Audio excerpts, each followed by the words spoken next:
Hello Twitch chat. One moment while I get myself set up here. And yes, I see you were here first, well done. Be proud of yourself. Today, hang on, let me actually switch over to the close up. Where is it? Hey, there we go. Hello everybody, welcome. Yeah, today we are gonna be just sort of chilling out briefly while I work on some stuff for university actually, big project. In fact, final assignment of the year, so very big project. But also we are then going to be moving on over later on tonight when my boyfriend comes home. As you can see, he's got his picture on the wall back there. We're going to be doing a lovely little thing where... Oh, I just got a notification from him. That's not your Discord, don't you worry.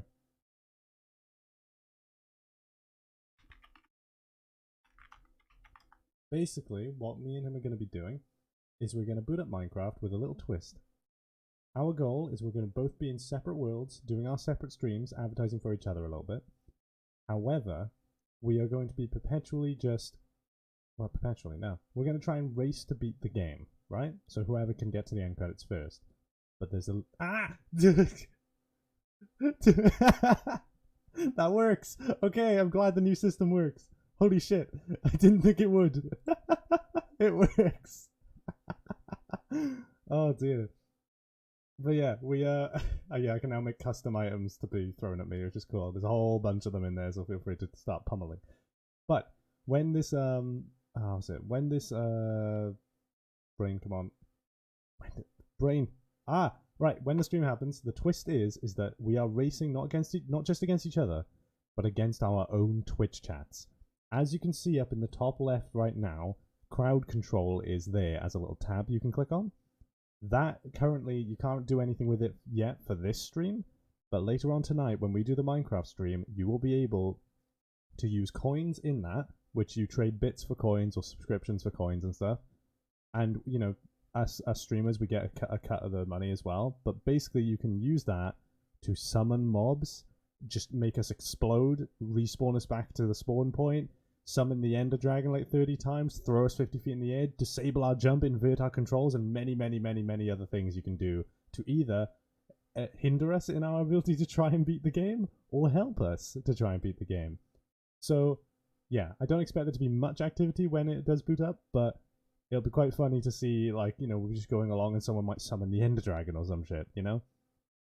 Anyway, so far, the current thing you can do with the thing up there with crowd control is you can trade in coins now, ready for the stream later, but at the moment it's just there to make sure that it actually works. I was testing it earlier just to see if it actually appeared.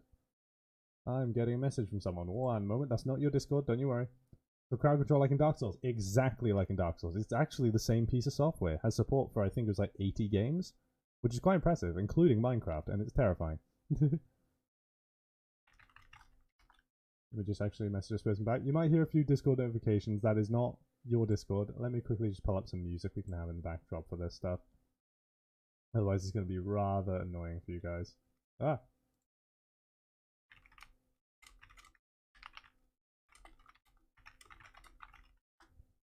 Let's see.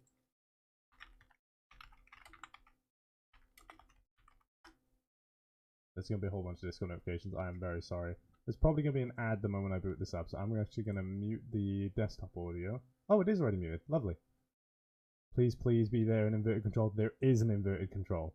There is inverted control. There is also disable jump, which is a lovely one. I think it was like, what's it called? I remember I got this idea from, I saw Slimesicle did a video on it and stuff, and it looked goofy as hell. Because he set, like, summon bees to be, like, 5 cents. And his chat would not stop summoning bees. So, you know, that was interesting.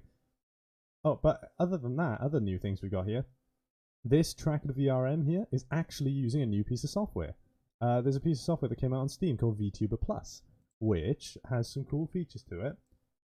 Which I have not... Hello, Barrick. Yes, I'm a dork. It has some cool features to it that I'm going to show you guys right now, but I don't think I have them all active for chat to use yet. I've yet to figure it out, but you can throw stuff at me like usual. Ah, there's a whole bunch of new stuff. That's the same brick again. Come on. There you go. You can drop stuff on me. Stop with the brick! You can fire confetti at me. Ah! Ah! Ah! You can, you can splash me with... Ow!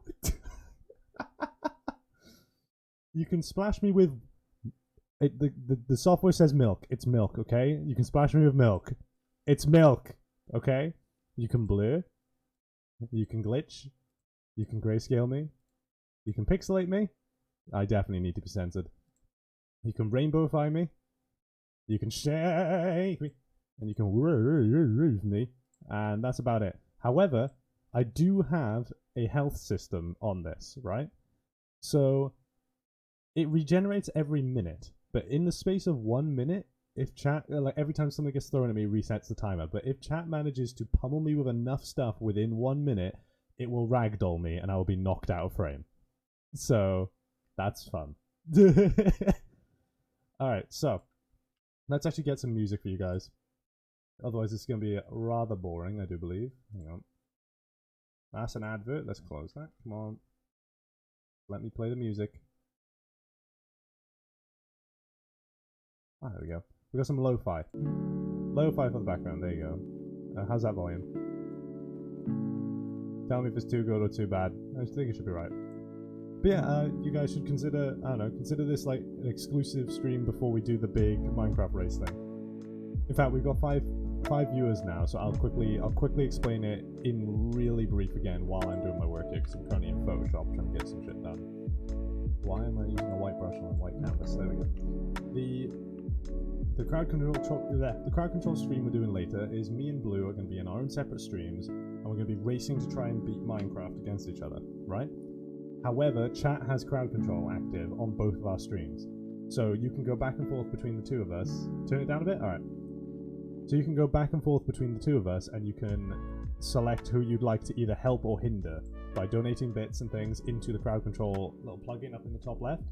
And what that does is allows you to like spawn mobs, cause explosions, and do all other crazy shit, including inverting our fucking mouse, which is absurd. So I can't wait to see how that goes. But until then, we're just chilling out in chat while I do some work in the background. I'm not allowed to show you guys the work because it is private, it's for university, but when it's done, I will be showcasing it. I can talk about it though. What I'm trying to do right now is I'm sketching a design of a floor plan for a science fiction ice planet base, and that's going to be part of a massive animated sequence that I'm making for my final project to be due at the end of the month. So, not the end of this month, next month. God forbid it be this month. I'm a little bit behind, I'll be honest. But yeah.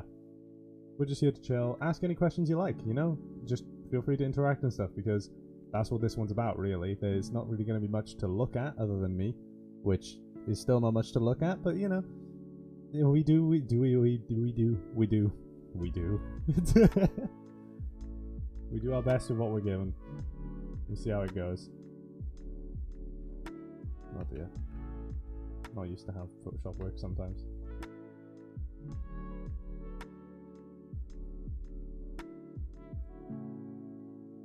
Anything. Ask me anything within reason as long as it doesn't break TOS. How about that, okay? Let's put some little, like, rules in there. The chat without rules is a chat that you worry about.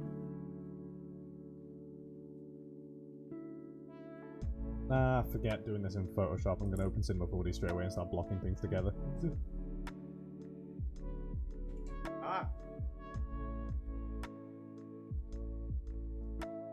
in the way, hang on. There we go. Sorted. How are you guys today? Having a good Questal Vive? Questal Vive? Vive. The reason being is IR tracking is eons better than inside-out tracking. For me, at least.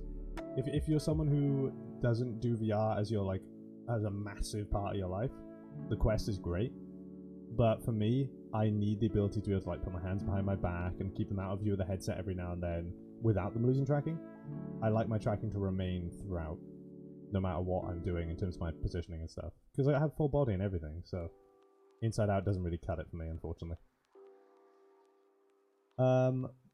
But the Quest definitely does have better resolution than the original Vive. I still use the original Vive because I haven't got Index yet. But I got Index controllers. But right now, I would be able to get the new the Index next month because I'm getting my loan payment next month. So next month I'll have £3,000 to spend on stuff. But I'm going to wait until the Index 2 comes out because they've already released patents about it and stuff. So I'm like, okay, it's not too far on the horizon at the moment. I have, however, pre-ordered a Steam Deck. So that should be fun.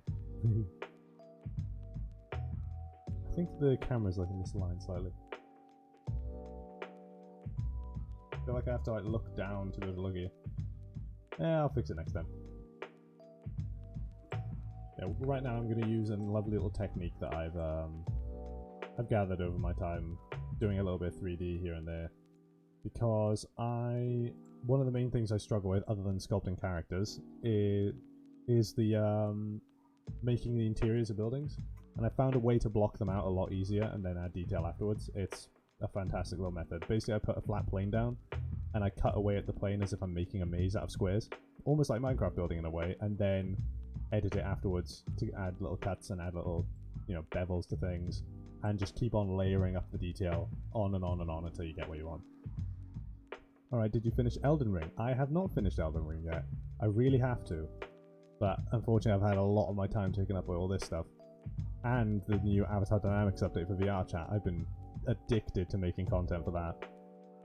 But where I am at Elden Ring now is I've beaten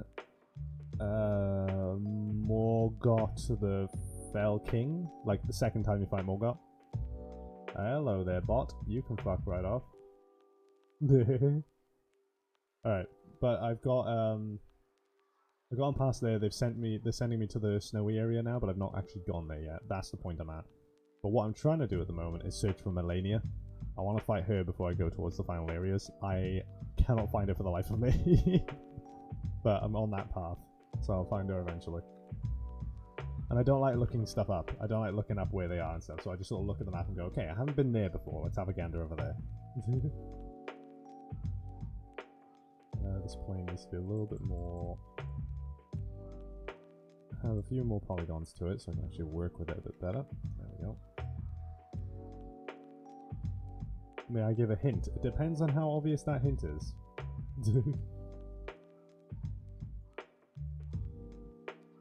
Let's see here. So I need a long corridor. I know that. This would be the kitchen room.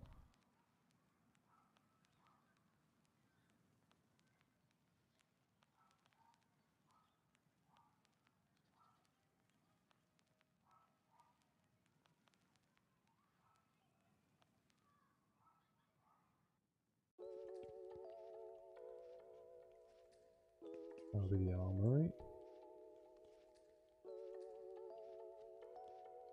I know you guys can't see what I'm working on, but yeah. It's big and blank and white on yonder cliffs. Alrighty, I'll keep that in mind. Interesting. Alrighty, hang on.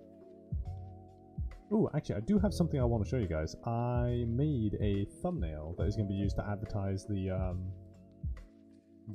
stream, the Minecraft one. And I am very, very, very proud of the wait, where is it? I'm very, very proud of it because I do like making my 3D renders and thumbnails these days, and I will show you guys it in a moment. Hold on. Let's see if I can get it in here. Image, add source, new source, browse.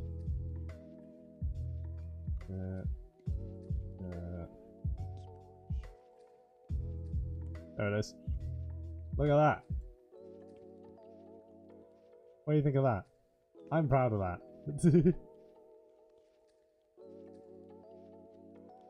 Chatboy looks cool. Thank you kindly. Thank you. I love silhouettes. It's like I'm a sucker for silhouettes. Yeah, there's the new thumbnail I've made for this the stream later. I'm proud of it. Hello. I'm sneaky. Let's remove that now. There we go. Yeah, I want to remove it. There we go. But also as well, the actually, yeah, this entire background around me, everything you see here, I completely modeled from scratch myself as well. So I'm very proud of it. So chaotic, I love chaotic. Oh yeah, complete chaos. Nice, looks cool. Thank you. Oh, I'm first time chat reviewer. Welcome to the chat, Azone the second. Oh yeah, also you said you like the Shadow Bunny, that one back there. Fun fact, you can get that on merch. I have merch. No, I've got. In fact, actually, I've got my one of the mugs here. One that is like a similar silhouette one, but just says "Hoi." Yeah. In fact, yeah, I have a cup of tea. I love cups of tea. I am the most stereotypical Brit on the planet, except I'm Welsh. Let's see. Hang on. So corridor, and then I needed room.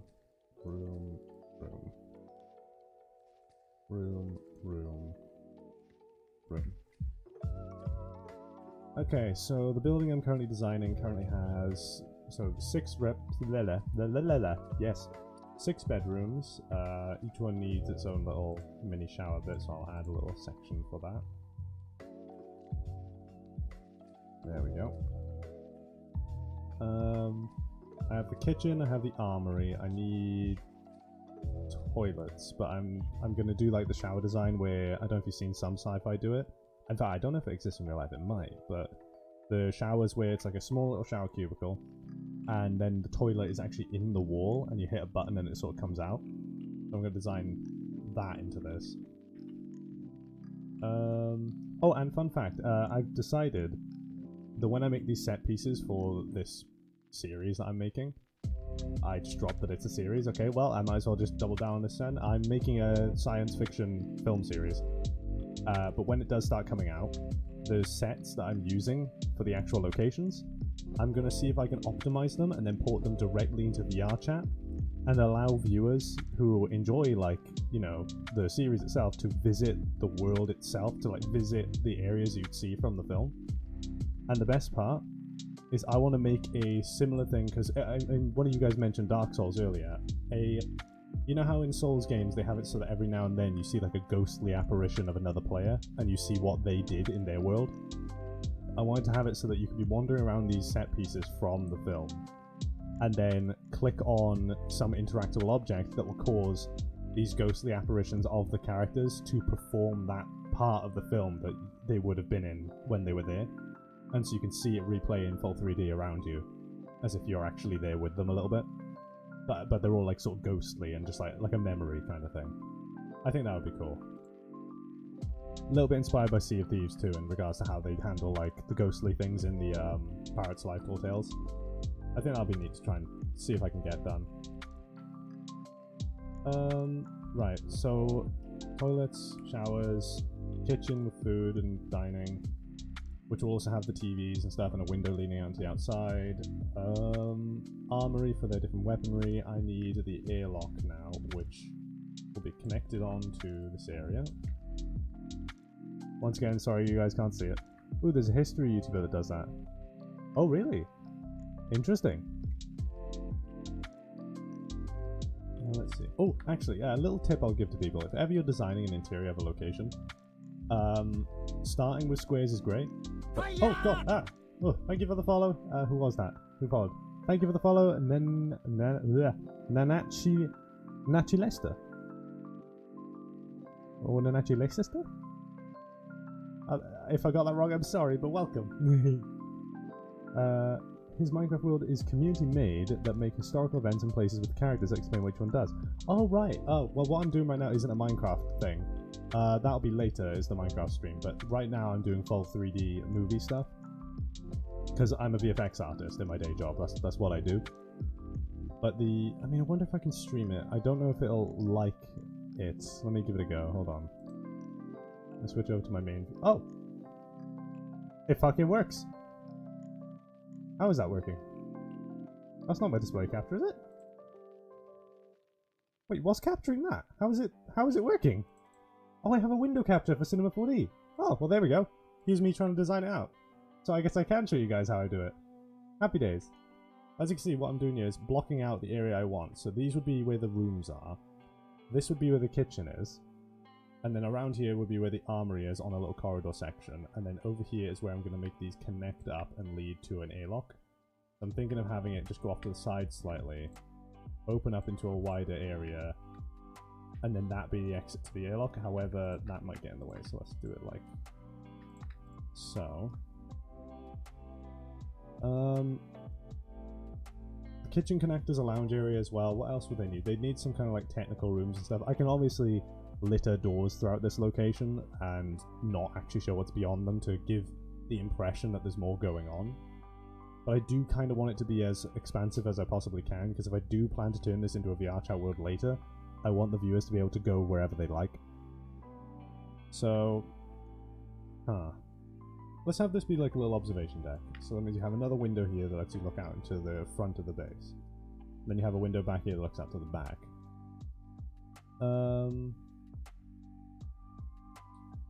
Maybe a garage. That's probably exactly what this needs, because this is a planetary base. So we make a little bit of a larger room, like about this size, perhaps? And this will be just the garage for all their vehicles. Right, that looks good. So now what we do is we Control-C, and then we Control-V, delete the original, and now we have this polygon section actually created. Wonderful. Now, the beautiful thing about this is we copy and paste it again, so we have a second one. We'll just make the second one invisible temporarily. And we're able to just go into our modeling tools. Give it a moment. There we are. And we're able to extend this up to whatever height we'd like. So, if we just do this, we'll just make it so that the average height of the rooms is like that. Now, the one thing that we're going to do here is that the corridors are going to be smaller than the rooms. So, the way we do that is we remove the corridors from the selection. Like so.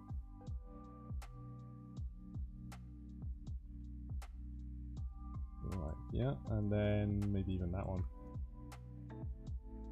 That one too, and then that one, that one. I kind of want the airlock to be small as well. There we go. It's like AutoCAD, but neater and friendly interface. Welcome to Cinema 4D. It is ridiculously easy to make shit in it, and everybody keeps on saying like, oh, why don't just filmmakers use Blender? There's a reason. There's a very damn good reason as to why Cinema 4D is the industry standard and why Blender is not. And I will die on that hill. But Blender's good. Like, don't get me wrong. Blender's good. It's just not as good.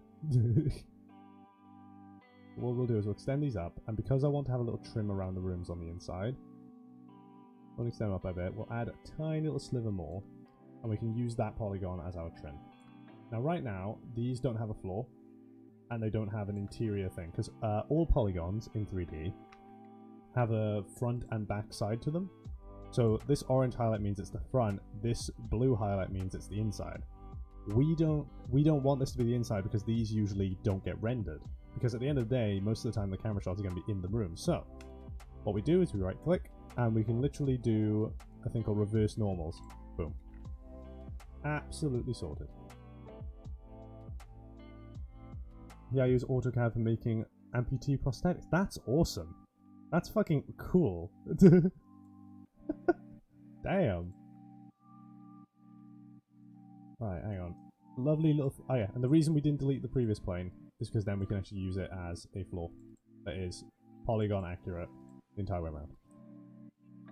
Now, one little thing about this is that we can't actually see the inside from the outside. If it was younger me and I was trying to teach you how to do 3D, I'd be like bringing my camera in here and trying to figure it out and getting the camera in the way and stuff like that.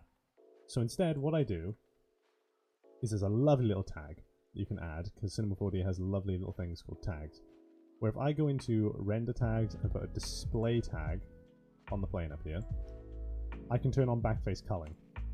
And now it'll unrender everything that is at the back side of a polygon, and now we can just see the inside of it, just like if you were playing a video game and you see the inside of the map. Absolutely stunning.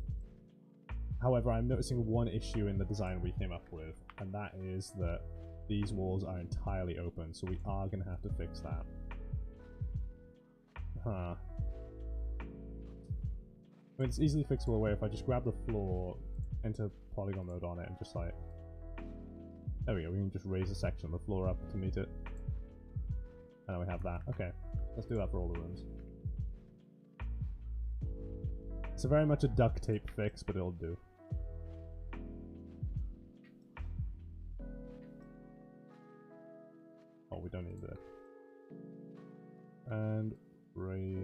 polygon.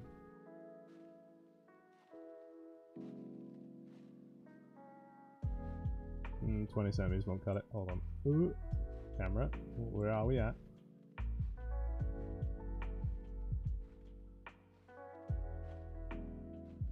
So now that should be sorted. There we go. So now we have with these very basic corridors. Holy cannoli. Eh? Now we have these very basic corridors that aren't very detailed, of course. Because we just like... Oh, by the way, my scroll wheel. Next month when I get that £3,000, I am getting a new mouse. Because look at this scroll wheel, ready? I'm just going to start trying to zoom out with the scroll wheel. I'm just zooming out. That little jitter is because my scroll wheel's fucked. It keeps thinking it's going forward every now and then.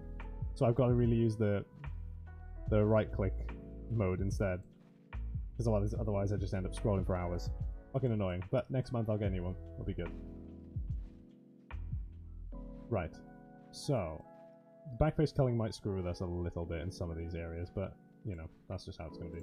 So, remember when I said I wanted to have that little outline around the top of these rooms? Well, loop select. Lovely little thing. Lets me select an entire looped area. And I'm going to do that for every single one of these rooms that has this little outline that I wanted to have.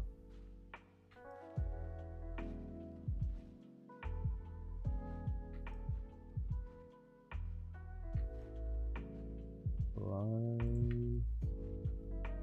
So. And once all those rooms have it, there we go. Alright. Now we're just going to go ahead and grab our extrude tool and we're just going to bring it out a tad bit.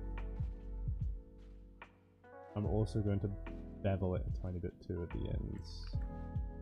Oh, there's not really any easy way to do that.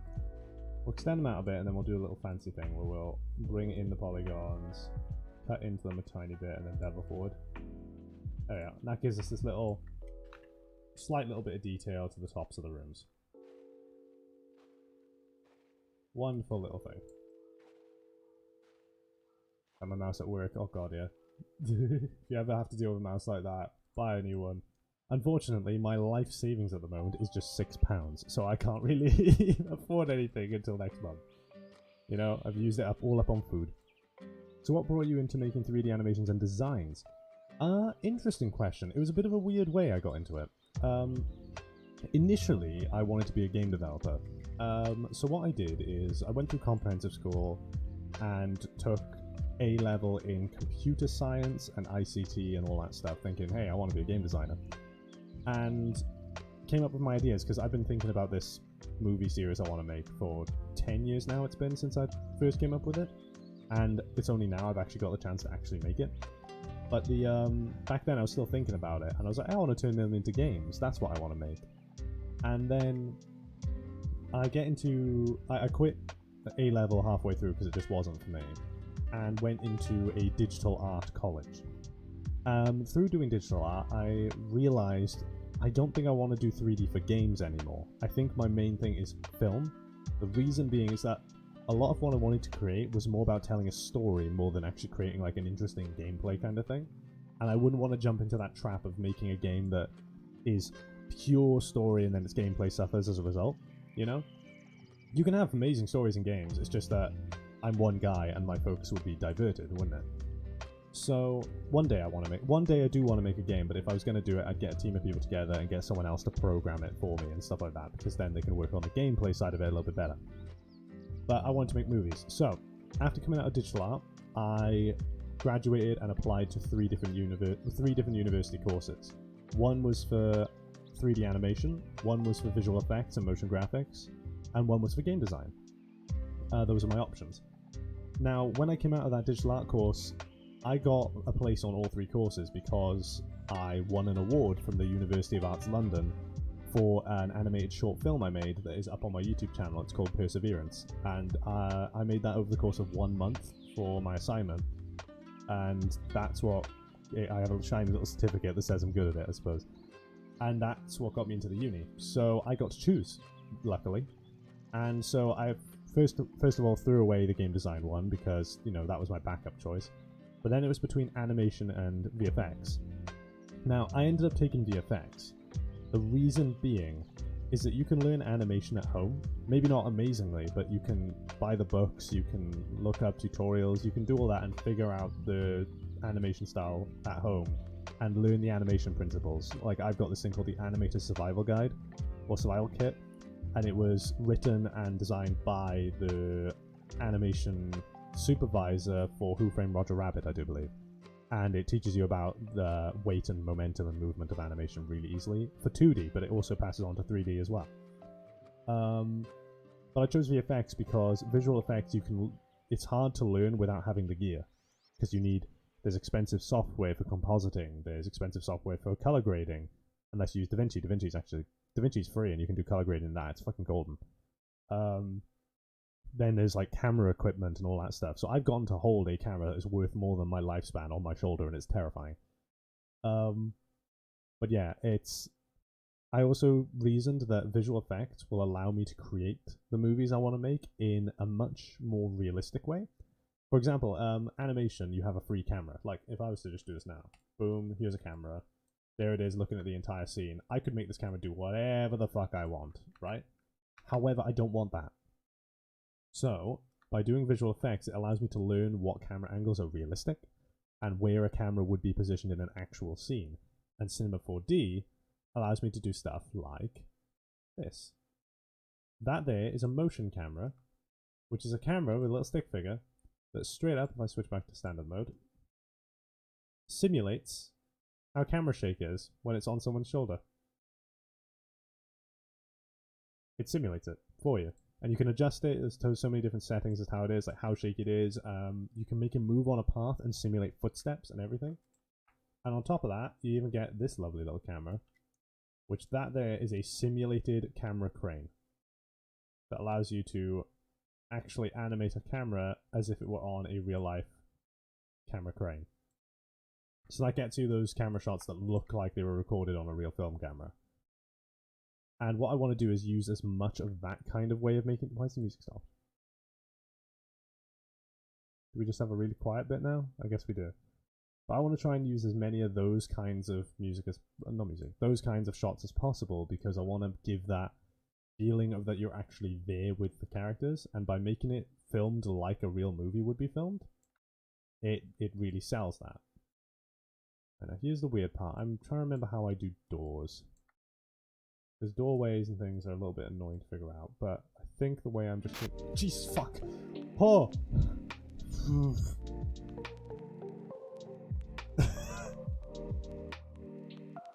Well, there's the music. Oh, yeah, and by the way, that was my story of how I got into 3D. Ta-da! But other than that, I started doing like avatars for VR chat and stuff, and I found it amazing to stand there and look at my 3D stuff in VR and stuff, and, you know, it just snowballed from there with me just binge making stuff day in, day out. Let me just adjust the music volume. Now, when you plan your movie or animation, do you storyboard it first, or do you just cut each frame as a digital storyboard so you don't lose your place? Cheese and rice my ears, I know, right? I do a bit of both. Normally, I storyboard very, very basically, right, in terms of slight sketches, but nothing detailed, because I'm not good at 2D art for the life of me, right? However, what I do is I block out my animations thoroughly.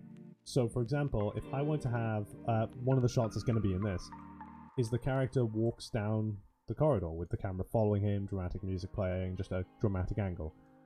That scene, what I will do when I'm going to get ready to make it is I will just put a stick figure in this scene slowly sliding forward and then have the camera slide behind him and render that really briefly, really basically, barely any lighting, and just get that done and put into my portfolio. What I can do then is look back at all these really basic shots that are known as previs and use those as reference for, okay, this is how I want it to look. And with reference as well, especially for this stuff, I don't normally do this, but when it comes to the big projects like this, I have to. And I will record myself doing a bunch of motions, and I will use my motions as reference for the motions of the character. Because if you decide to animate a character for anything serious without reference, you're insane. Because your human brain will not be able to remember exactly how the human body moves and just do it by heart. It doesn't work. Trust me, I've been there and done that.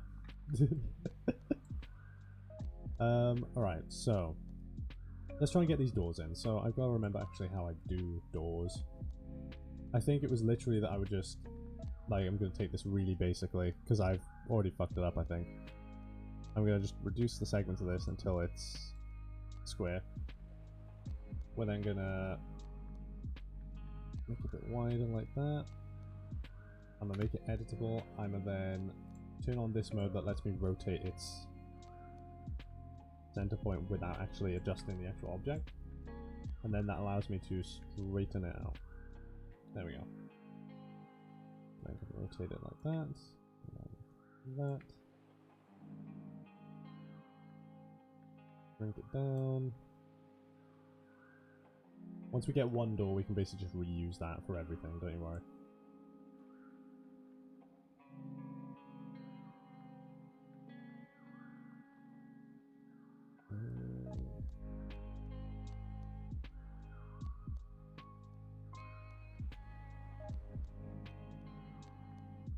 Jesus Christ, this camera.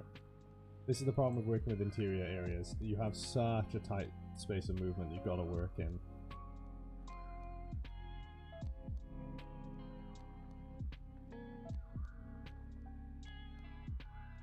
Jesus Christ, how big is this door frame? There we go. And it's also, is it clipping with the other wall pieces? Yes it is. Is the other wall piece showing through? No it's not, that's good. We can then just flatten it down. About there. You gotta make sure it does have some overhang. There we are. First door frame done, and then we can just put doors in there. Let's have a look at chat.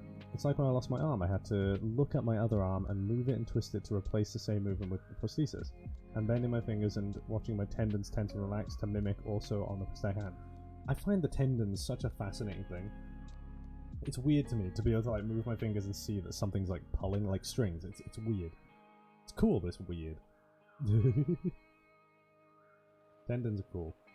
Alright, let's see. So, ideally, I think before we start just copy-pasting door frames everywhere, we want to get the full door done.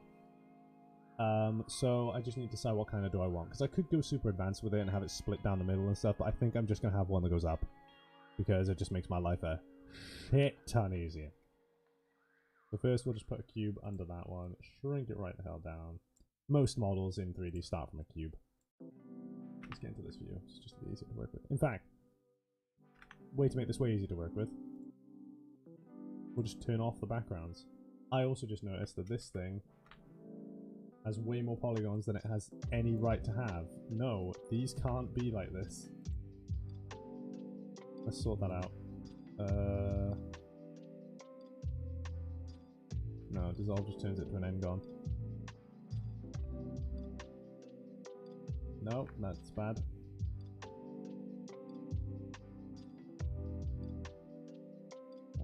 Bugger. I don't think there's any way I can fix that now.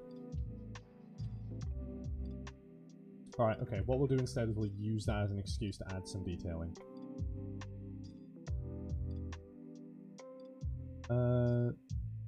Wouldn't it make it better to do up and down split? Possibly, yeah, and then actually I wouldn't have to worry about clipping. Yeah, that's what we'll do. We'll do that. So first off, let me pretend that this mistake was intentional and add detailing to the inside of this door frame. Yeah, what we'll do is we'll just extend it inwards a little bit. We'll then shrink in these little panel pieces and we'll bring them in. There we go. Just that tad little extra bit of detailing, and that looks quite nice, except I feel like it does take away from these little edge pieces, so we'll add a little indent to these pieces. At least just on the inside, yeah.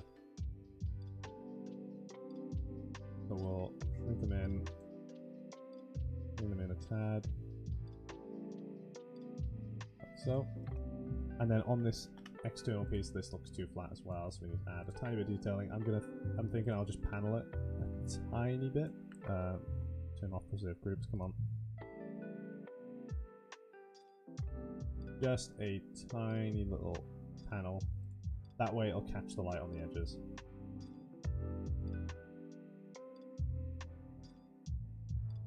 Because I'm looking at the doorway, which means you can modify it around the edges. Modify around the edges and add possible texture to the doorways. Yeah. Let's have a look down here. So let's try and see how effective that can be. That's good. Like you panel into an airlock separate like doorway.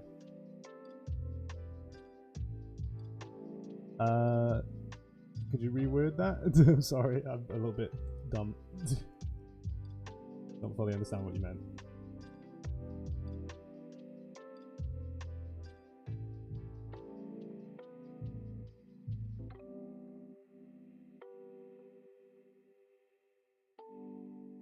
Oh, bloody hell. Right. What I plan to do here. In fact, let's make sure that this edge isn't any further than it really needs to be. There we go. Indeed. No, not that one. No, not that one. That's what I want. Sorry, most space stations in real life keep airlock like seals on them. Oh yeah, no, this will have an airlock, but it's not going to be... It's less an airlock because there's no oxygen outside, and it's more just like a bulkhead door like you'd have in the Antarctic bases. Because the atmosphere on this planet this is going to be on is actually going to be breathable. However, most of the airlocks I designed in this aren't. They're very sci-fi in the way that they function. Alright, let's see here. So if I do this and just briefly grab these two sections, separate them away from each other a little bit, I can then use that to grab this polygon and pull it down, so we end up with this lovely little shape. I think I should shrink this entire thing just a tad.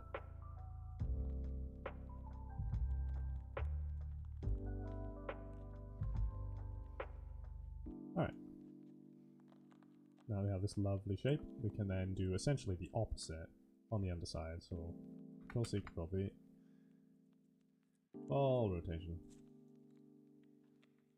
Bring it down here. And we'll then bring it down. Gently place it within the area.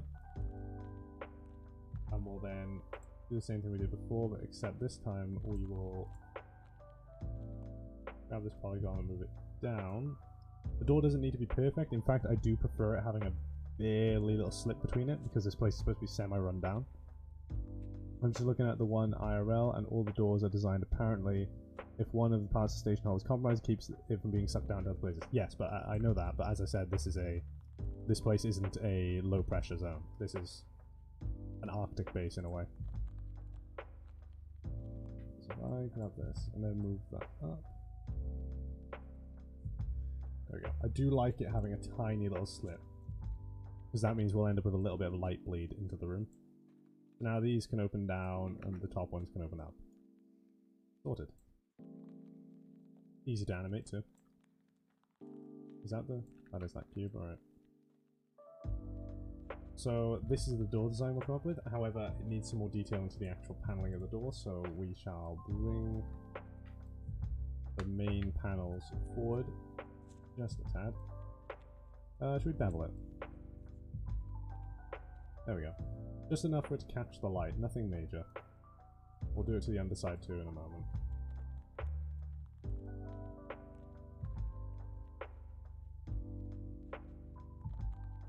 There we are. Perfect. So what we'll do is we'll just say, label this as bottom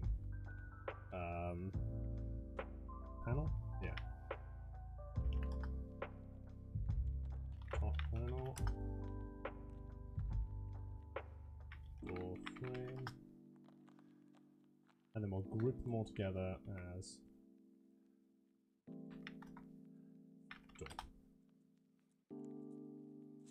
And then we bring in the environment again.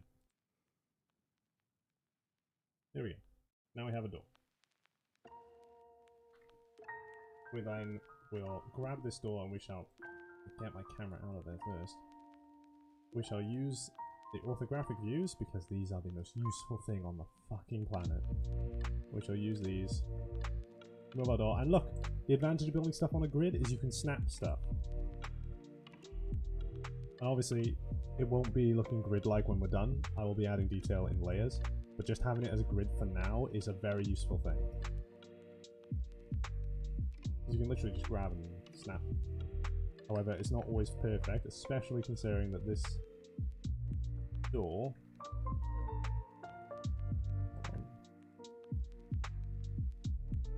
is asymmetrical, I do believe, when it comes to placement. Oh no, it's not. Okay.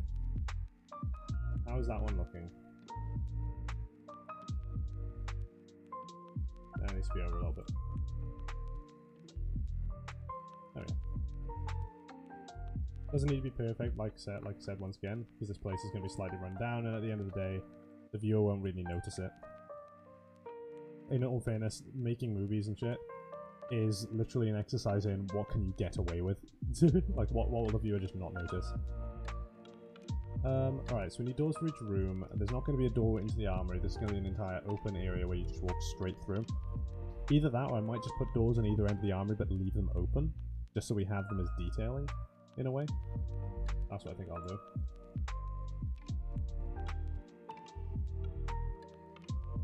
Oh, shit, didn't mean to duplicate it. There we go. That's a little bit off center. There we go. I hate this fucking scroll wheel. Right. There we go. Sorted. We won't have ones for here because it's just in this area will have a lot of light bleed, so we're literally going to curve these corners too, so the light bleed can just feed into the corridors. There needs to be a door here and a door into the, obviously, bulkhead airlock. However, the airlocks, I think I'm going to redesign a completely different looking door for it because I want them to be very much like a big, heavy duty looking one. Or like literally a bulkhead. I think I need to have one extra door over here, which will also be left open. So let's go through these and open the doors that we think should be permanently open and keep closed the ones that we should be keeping closed. This one I might leave closed and allow people to open it, but this one I know for certain I want to be permanently open. So how far up do we want these to move to be open? Oh, there we go, 10. Perfect. Wow, we can snap them really well. And 5. 10 and 5. That's flawless. Oh my god, that is lovely. I love it. Hallelujah. Alright. 10 and 5 it is. Now here's the question. Does it clip with the room? It does. So I'll probably have to add something to the top of that. Either that or I can leave it and maybe people won't notice. I don't know. So, click, click, and clip. There we go. I can make the excuse that it's slatted doors. Oh, did I not put a door into the... We need a door into the big fucking room, don't we? That's important.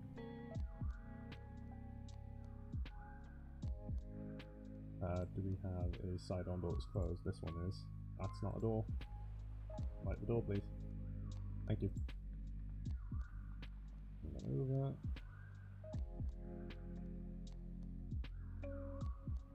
There we go.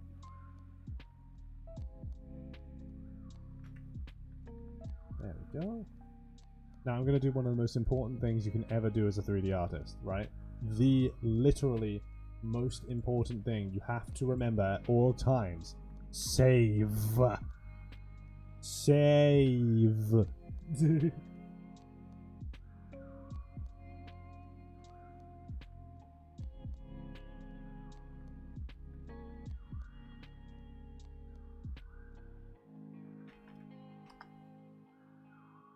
There we go, and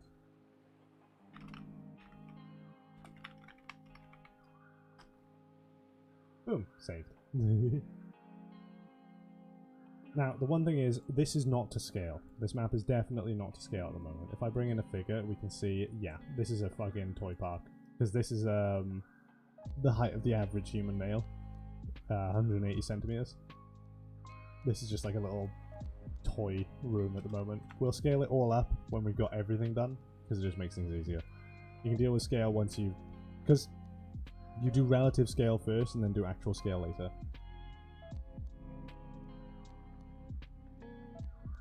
But for now, what I'm thinking is trying to add those little cut-off areas like I was mentioning before. One of which would be here, and I have a feeling that I may have absolutely screwed myself in that I will not be able to build these little cut-offs as easily as I wanted to, but we shall see. We can just shave off areas like that, but oh, they indent into the ceiling because of how it's designed so far. Although that looks alright, I'm not gonna lie. We'll leave that as is, and we'll add some little detailing to the triangles up there. We'll also extend the floor out, don't worry. We'll do that by doing this right now, actually. We just select the floor itself, and we grab these lovely little dots. And we pull them out. There we go. And as long as the floor is covering it, fine. Doesn't need to be perfectly aligned.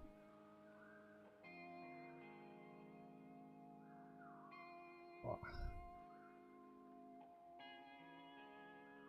I also kind of want to do one here.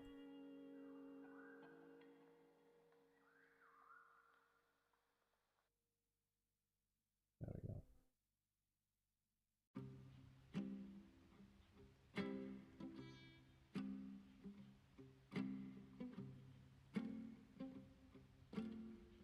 Might bevel this one just a tiny bit.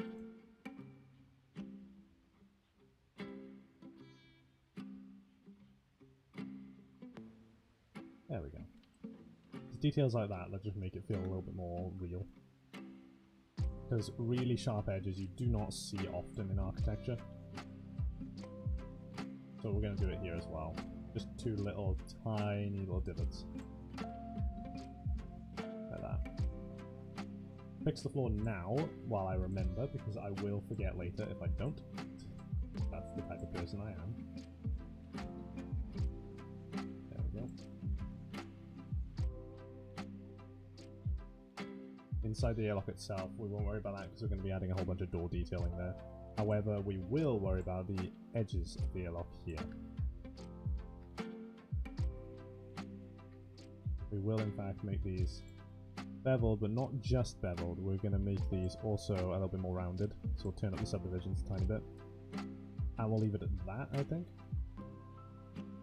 No, we need to increase it by one more. Way too sharp. One more. There we go.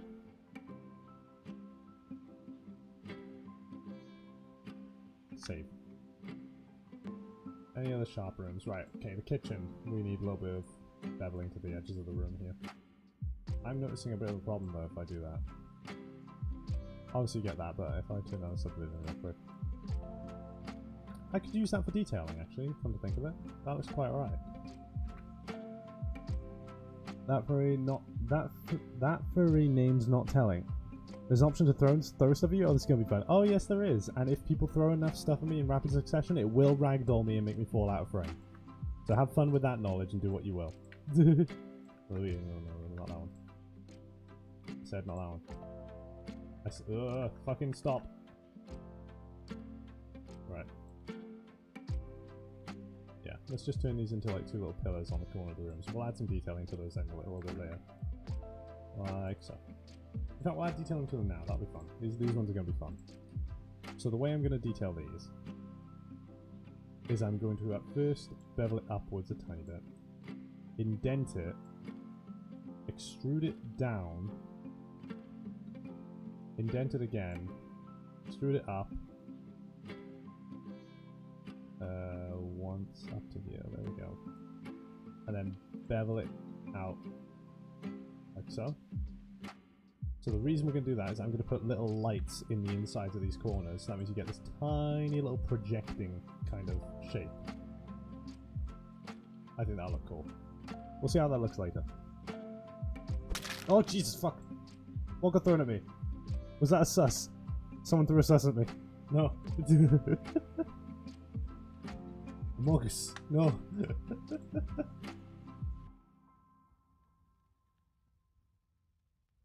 How dare. How dare you.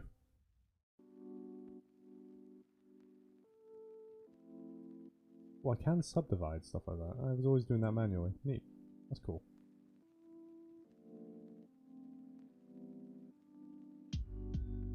Ah, sure. Can't catch me, okay? I'm a Pokemon who already has a mask. 3D modeling. 3D modeling. 3D modeling. I hate the words that just came out of my mouth. That's bad. That's really bad. Oh boy. TOS, let's go.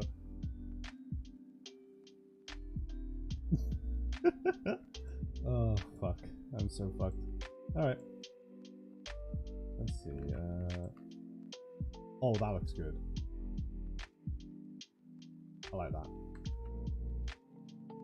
Not all the way up to the maximum though. There we go. Ah! These new throwable items are fucking insane.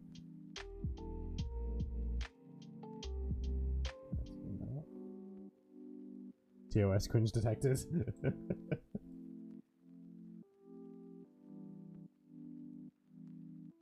Let's add a little bit of detailing around this passage.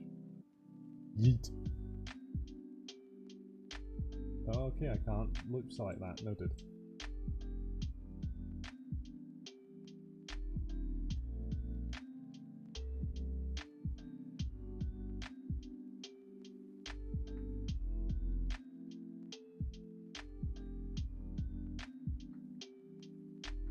Got these.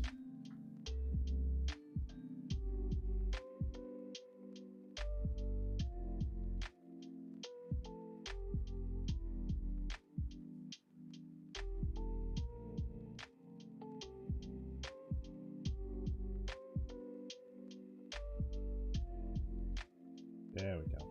Same thing with these, I'm going to put little lights in between. In fact, should we put test lights? Let's do a test render. Right. First of all, I gotta set it to cycles rendering. Cycles is good. I'm then going to bring in an emissive material, and we're just going to literally selection this stuff. Where's my loop selector? There it is. Grab that. Grab that. I'll look down the barrel of this one and grab that. Camera movement, I'll get used to it. Down the barrel, grab that. We're then going to do what's called True Split, which is a little plugin I have that allows me to just split it away from everything else. And we're going to put this onto the True Split. And now we're going to sit in this room, and we're going to hit render, and we're going to see what the lighting looks like. That looks alright, I feel it needs to be brighter.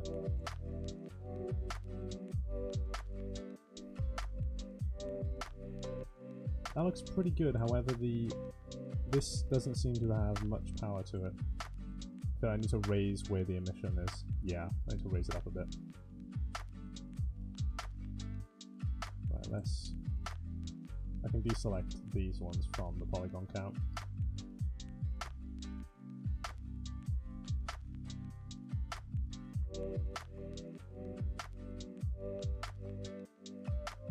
Well, I should probably deselect them all, shouldn't I? And then just select them one at a time, because that way I actually get the orientation right.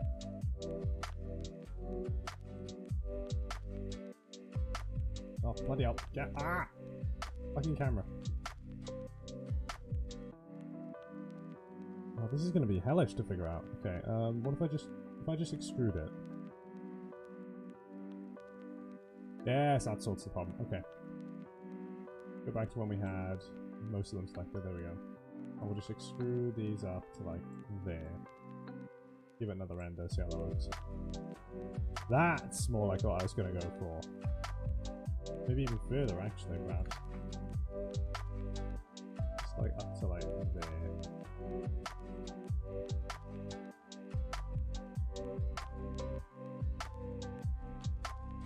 There we go! Sorted. If we had lots more viewers, then people would be using the throw object thing to put you through ivy cone levels of pain. Oh, you should have seen what it was like when I first introduced that. I used to have a lot more viewers a while ago, but the problem is, you know, I don't stream as often now. I'm really thinking of getting back into it, especially over the summer. But the when I first introduced that throw items feature, it was during a Dishonored 2 stream, and I got pummeled. But this one we've got now, this throw items mechanic is actually a new one. It's a different piece of software to what I normally use. So for example, you guys don't just throw items at me, you can do many different things. So if I hang on, let's bring you guys to a close-up. Ah, there we go. You can do stuff like this. You can throw. Aye! You can drop stuff. Like a sombrero. You can give me food, but I don't have leap motion. Next month I'm going to be buying leap motion, so I actually raise my hands and wave at you. You can fire confetti at me. Ah! Ah! It's not over yet. Wait for it. There it is. You can also splash me with milk. It's milk, chat, okay? It's milk. There you go. You can blur me. You can glitch me. You can grayscale me. You can also stack them. You can pixelate me, because clearly I need to be censored. Aye! You can rainbowify me. You can shake me. You can wave me. Let me put all of them on. Let's see what that looks like. Ah! Ah! Ah! Ah! Ah! Stop! Stop! Oh god. Oh, you can also turn off the light, just like, ooh, spooky. But yeah, a lot of those aren't actually active in the chat to be used. The ones you can currently use, I think, are throw and drop. Ah! That was a folding chair. Ow. But yeah, there's all that, and if you throw enough at me, I will ragdoll off frame out of camera. Alright, let's go back to main. So yeah, good fun. Oh god. Just you wait for the stream later today, you'll be able to intervene with me even more. For those who don't know, because I noticed people have been like coming and going and stuff. Later on today, I'm going to be doing a Minecraft stream with my boyfriend, and our goal is we're going to be racing to see who can beat the game first. However, crowd control is active, meaning people in chat can use bits and stuff to spawn mobs, just straight up detonate us or teleport us back to spawn, invert our controls, stop us from being able to jump, give us slowness, give us swiftness, all sorts of different stupid stuff. And it'll be absurd as we try and beat the game while Twitch chat is just completely messing with us the entire way through.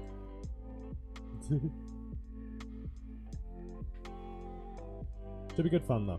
Looking forward to it. How's that? That actually looks pretty good, not gonna lie. Oh! Camera. Yeah, I like that. Let's go ahead and add a little bit of detailing up here. We'll make these into lights.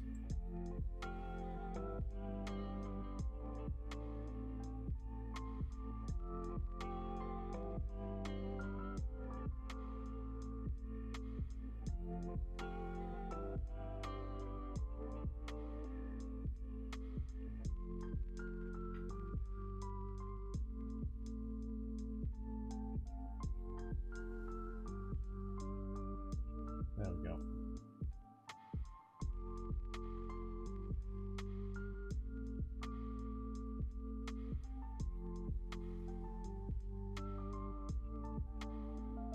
How does that look in? God's sake, I hate this goddamn mouse. How's that looking, render? I'm through the wall, aren't I? Yeah.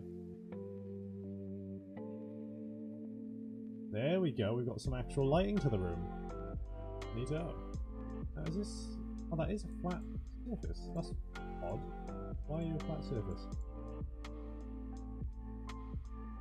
How are you a flat surface? What? The fuck? Hang on. That music is so loud, what the fuck is going on? Right. Why is this a flat surface? That's confusing. It shouldn't be.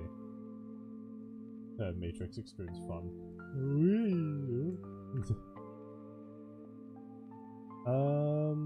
untriangulate. Where's untriangulate? No, triangulate is one word. There we go. So now we can actually see where it's doing that. Let's just extrude it in. We can get this lovely little divot.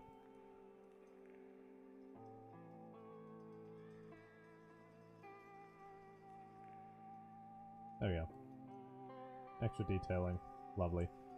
We could also, if we really wanted to, step it up a tiny bit more.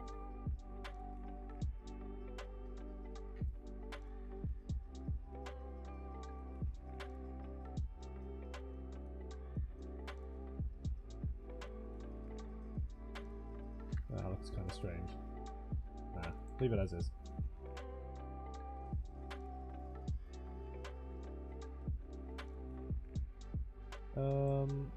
Save.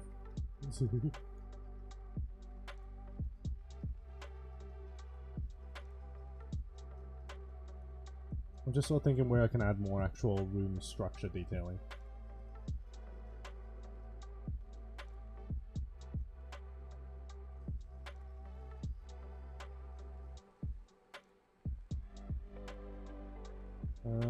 This corner over here looks a bit shite. Let's sort this out. Curve it a bit. There we go. That's the way. Then we just grab the flooring. I said grab the fucking flooring. There we go. And just bring that out through there. And then this bit of flooring can come very... Oh no, it can't. Stays there. This corner piece is a little bit too sharp as well, but we won't bevel it as much as we did the others. We'll just do a tiny bit like that. Nice. Now I wonder, will this allow me to loop cut the whole wall? Oh my god, I fucking can. That's surprising. It's actually allowing me to do that. It does go over some of the other detailing, but that might still look alright. Let's give it a shot. Hold on. See how this looks.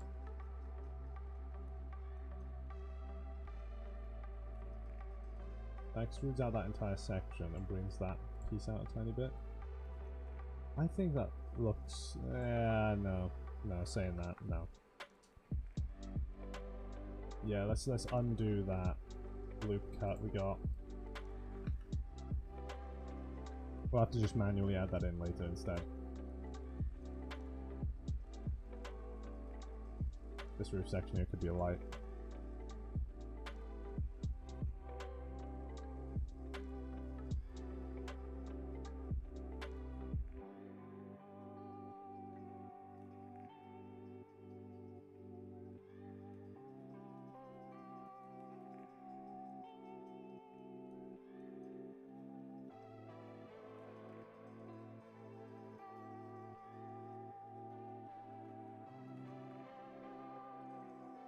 There we are. So now we have a little corridor light in here. Which I wonder, will that bleed through the door?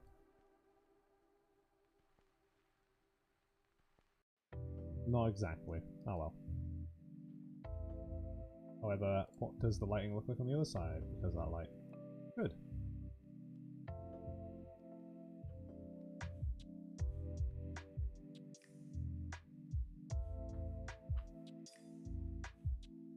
How easily can we make lighting for this room? What I'm thinking of doing is having just like, considering the size of the room, 1, 2, we could just have the 3 middle pieces be incrementing lights. Like so. Not like that, not like that. Preserve the groups. There we go. I'll kind of want them to come down a bit. Let's do that. Let's bevel them in. First off, actually, there is a little trim to the edge of the wall, so let's get it past the trim. Bevel it in. Shrink it in. Bring it up. Screw split that. That's our light.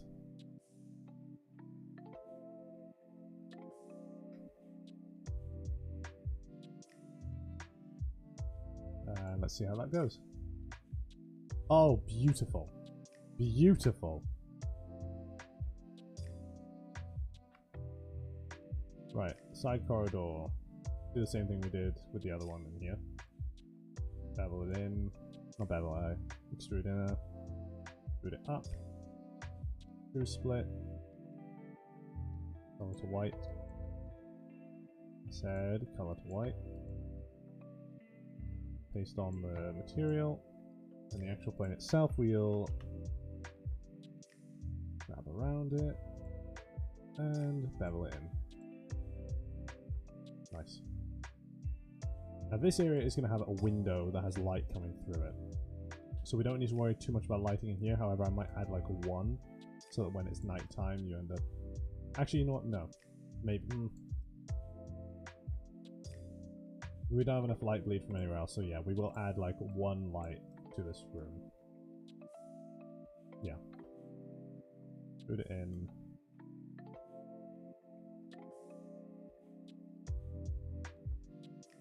Bevel it down like that. Bring it in. Bring it up. Extrude inner. Not extrude inner, I mean true split. White. Paste. Bam, we have a light. I might try and bevel these walls. That is provided they don't have anything behind them directly. No, they don't. Bevel them in. Grab the floor.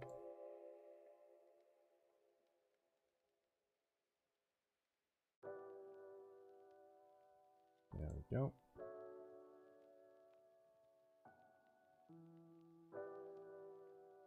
Save. We could have a lovely little tiny bit of light detailing here. This could be really nice.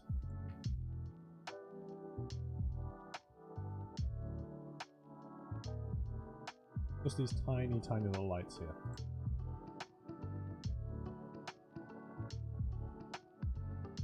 Now, all the lights at the moment are going to be white. They won't be white when I'm actually done, because usually you don't want to deal with pure bright white lights unless you're going for a really clinical environment. This area I want to give a cold feeling, so they're going to be slightly tinted blue. However, these ones I think I might go for yellow as like warning lights that this is where the airlock is. Right now, if I just... oh, fuck no. Door. If I just look down this corridor and we give it a little render, get a little bit of light bleed from the light behind us, and then you just have these two little ones up here. I'm thinking of making them yellow and then having some kind of main light in this corridor. Probably... where should it be? Just put it straight in the middle. Bevel that in. Bring it up. Screw split it. And then we can adjust the brightness of all the different lights individually then later as well. Now I see a lovely little bit of detail I can do with this. Bring it in like that, but then we'll also select just these little corner pieces. Bevel those down more than the rest.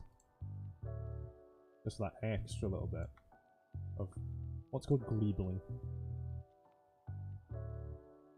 Save that. Now in here I've wanted to add a little bit more detailing to these, because I need to untriangulate both of these immediately.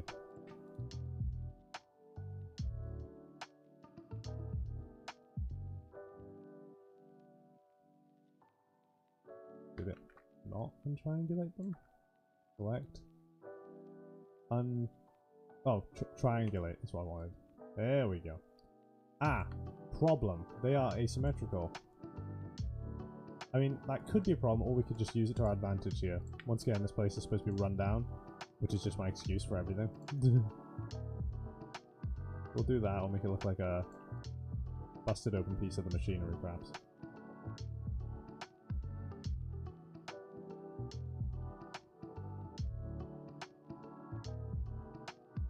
There we go.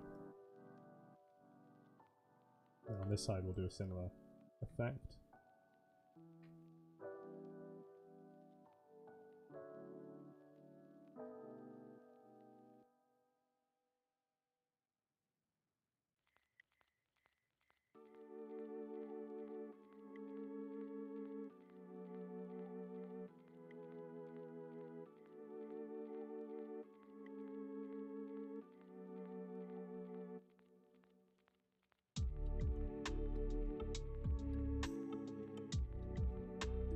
anything that looks like makes it anything that makes the place look like it's got more going on than it actually does, you know? That's what your goal is when you do stuff like this. Is it just me or does the music keep getting louder? Oh, these are separate as well, what the fuck?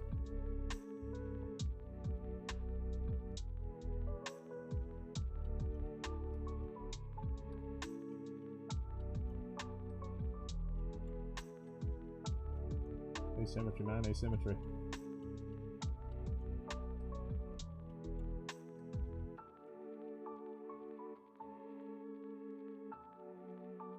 Oh, I'm noticing an opportunity.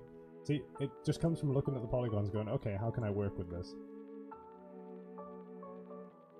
And it's usually just extruding random shit to see what happens.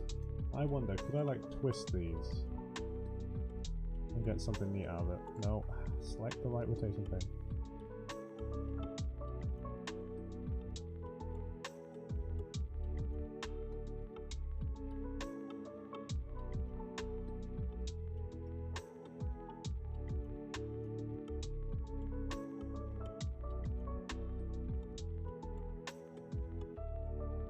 Just sort of running with an idea here for shape. No idea how it's going to go, but we'll see.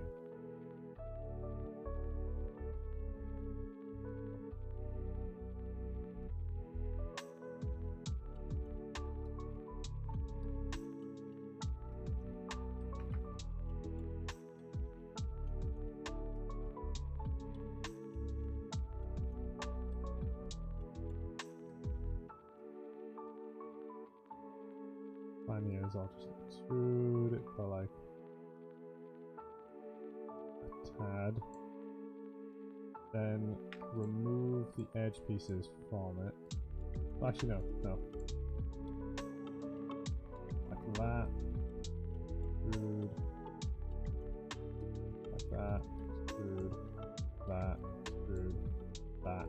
Extrude. That. Extrude. That. Extrude. That. Extrude. That extrude, that extrude, that extrude, that extrude, that extrude, that extrude. Maybe extrude in a, bring it in, ram it down.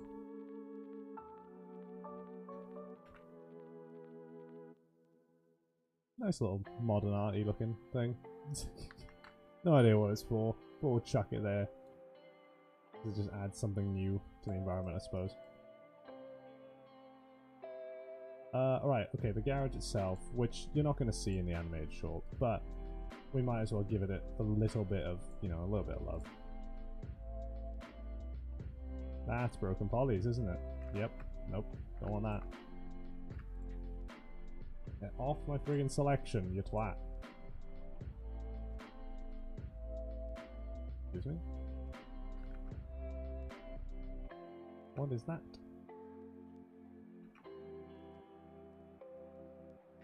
Okay, let's try this then.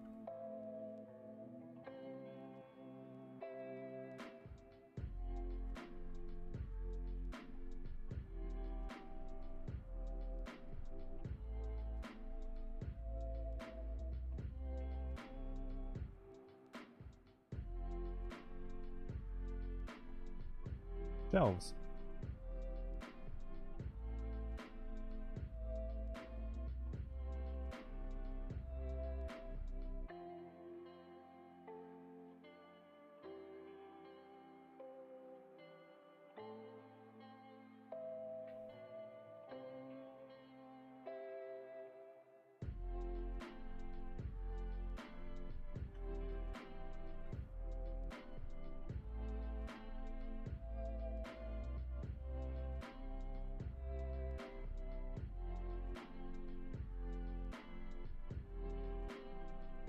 There we are.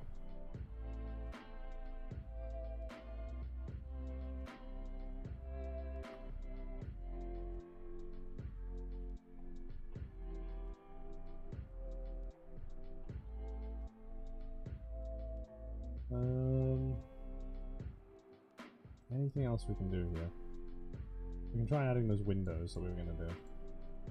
Let's do that.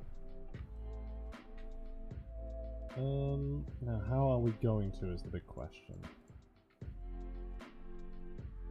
Obviously extrude it inner like that, and then we'll bring it down a lot more than that. Bring it in. Actually, no. Select the entire thing, extrude it inner a little bit so we end up with a window frame here. Super, so yeah.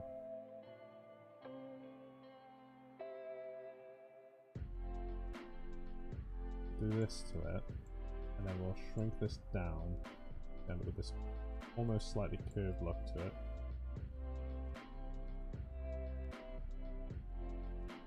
And then we can select, with a loop select, the edges of this. Use our true split on that. Highlight it in a blue thing to let me know that's a window. Go back into polygon view on this. Grab the edges, extrude them out just a tad, and bevel them.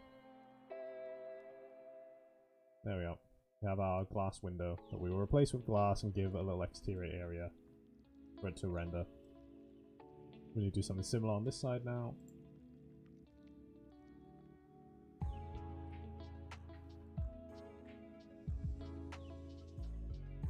Pretty much the exact same thing, really, is what we're going to do.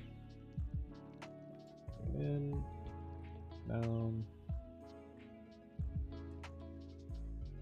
There we go. Select the entire window pane. True split.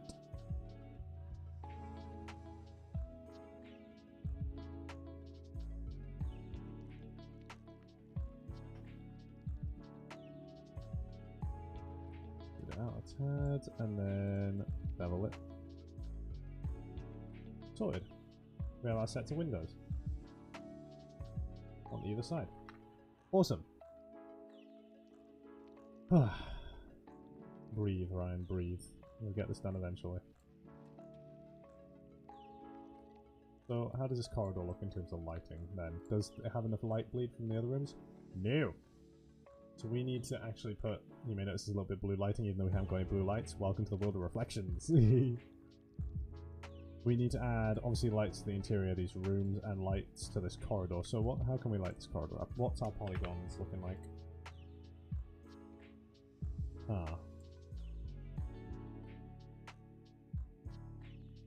How can we light the corridor? I'd say these two sections here, where it's the in-betweens. Yeah, that looks good. Grab that. Grab that. We now have the two in-between sections selected, and from there we can bring them in. Let's do some curved... No, never mind. I wonder if I can use... That's not gonna go well. Alright, we'll just resort to the normal way of doing it. First off, actually, I'm realizing because of how the doors are structured, we need to sort of do it in a weird way. There we go. True split. Boom. White. Paste the material. Original plane. UL. Like that, surround it. Like that, surround it. Extrude them out just a tad and then bevel them. There we go. Now we have some more lighting and we can render this and it should be a lot brighter. There we go. That's more like it. I'm liking that, I'm liking that. Let's group all these doors under a category. And group all these lights. Now we have a whole lot of them. We'll rename them all later on. And start doing some old ordering of stuff. Alright, so, lighting of this room. Pretty good, pretty good. Other angle.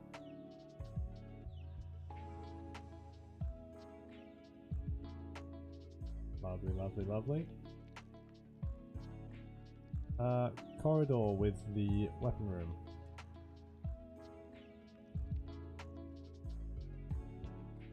Looking good.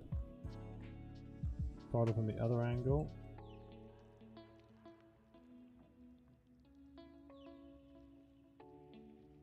Looks fine. Main windowed area. Yep, should have some soft lighting to it because when we actually add in an environment here, that's going to be mostly what's giving off the light into the room. Airlock looking back. Lovely bright light there. We're going to do some custom lighting setups for the airlock when we do get to it. There's fire. Oh, there's police alarms going on outside. Someone's in trouble. Woohoo! The music has ceased. Why has the music stopped? Play. Music. I command thee. There we go.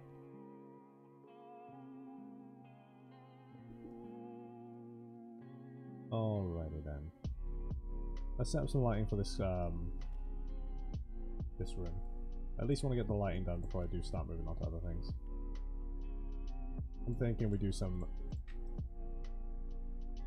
pretty beefy lighting setups on either side of the room because I plan for there to be like 2 rovers docked in this place at any given time. So we'll do just 2 really big skylights that will even embed into the ceiling with a curve upwards, like so. We'll bring it in a little bit more. Screw split. Grab the lighting, move it there, bring the lighting into the lighting group. Into polygon view, loop select both of these. And we'll then bevel it just a tad so we get a little bit more of a smoother transition. There we go. Now how does this look on the interior? That is perfect. Obviously I'm going to dim in these lights, I'm going to make them a little bit more orangey and stuff because this is going to be a more industrial room. Right now this looks ridiculously surgical, but don't you worry, the moment we get the clutter into this room it's going to look a lot more gritty and grimy. So far I think we've done a really good job of this.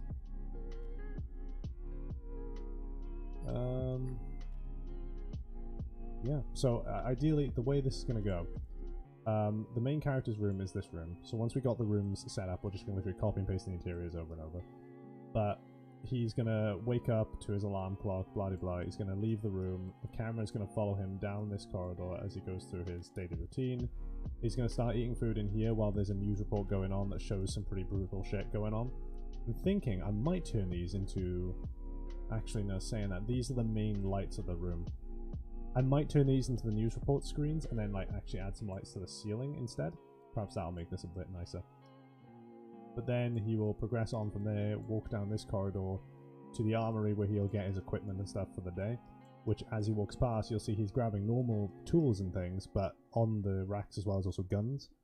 And the camera will pan along the weaponry, and where normally you would see the brand of a gun engraved onto it, I'm going to make custom weapons that have engraved with the titles of the actual, like, you know, produced by this person, animated by this person as it goes down. He progresses down this corridor, turns, walks past here, and what we'll have is a camera angle on the outside looking into the glass as he walks by with another title thing, perhaps scratched onto the glass, perhaps? Either that or in the corridor.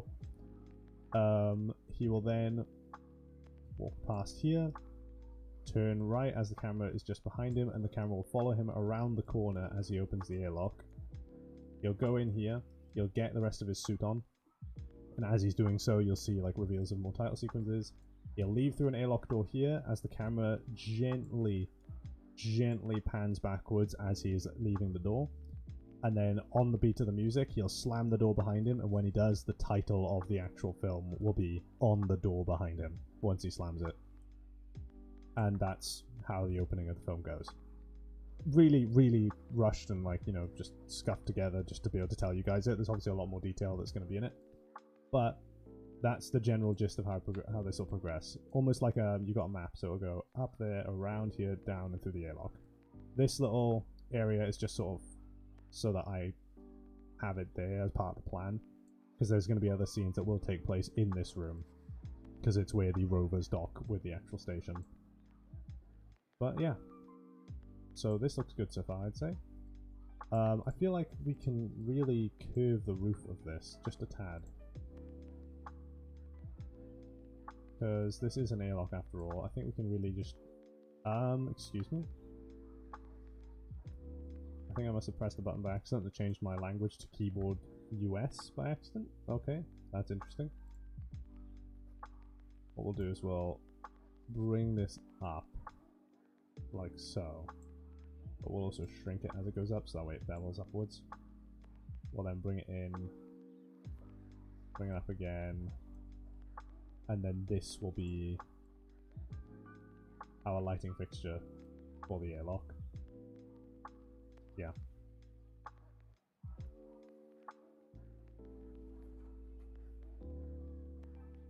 There we go.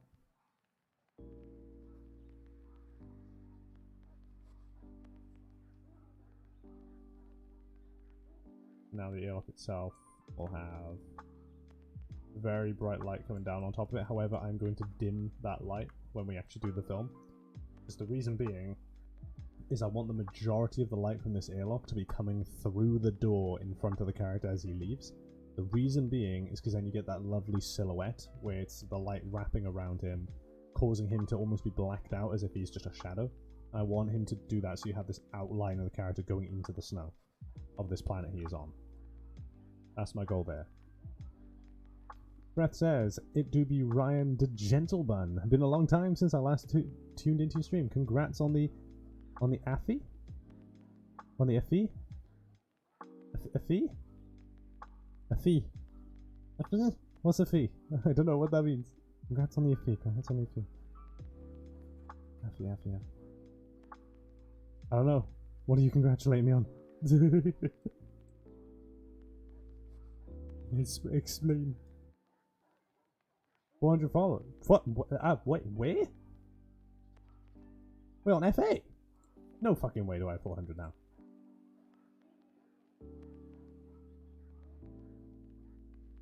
Oh wait, no, I have way more than 400 on FA. Wait, where do I have 400 followers? Wait. What happened? What fucking happened? Did I miss something? Wait, did I hit 400 followers on Twitch? Wait. No way did I. No fucking way did I just hit 400. Oh my god, I did. I'm at 405.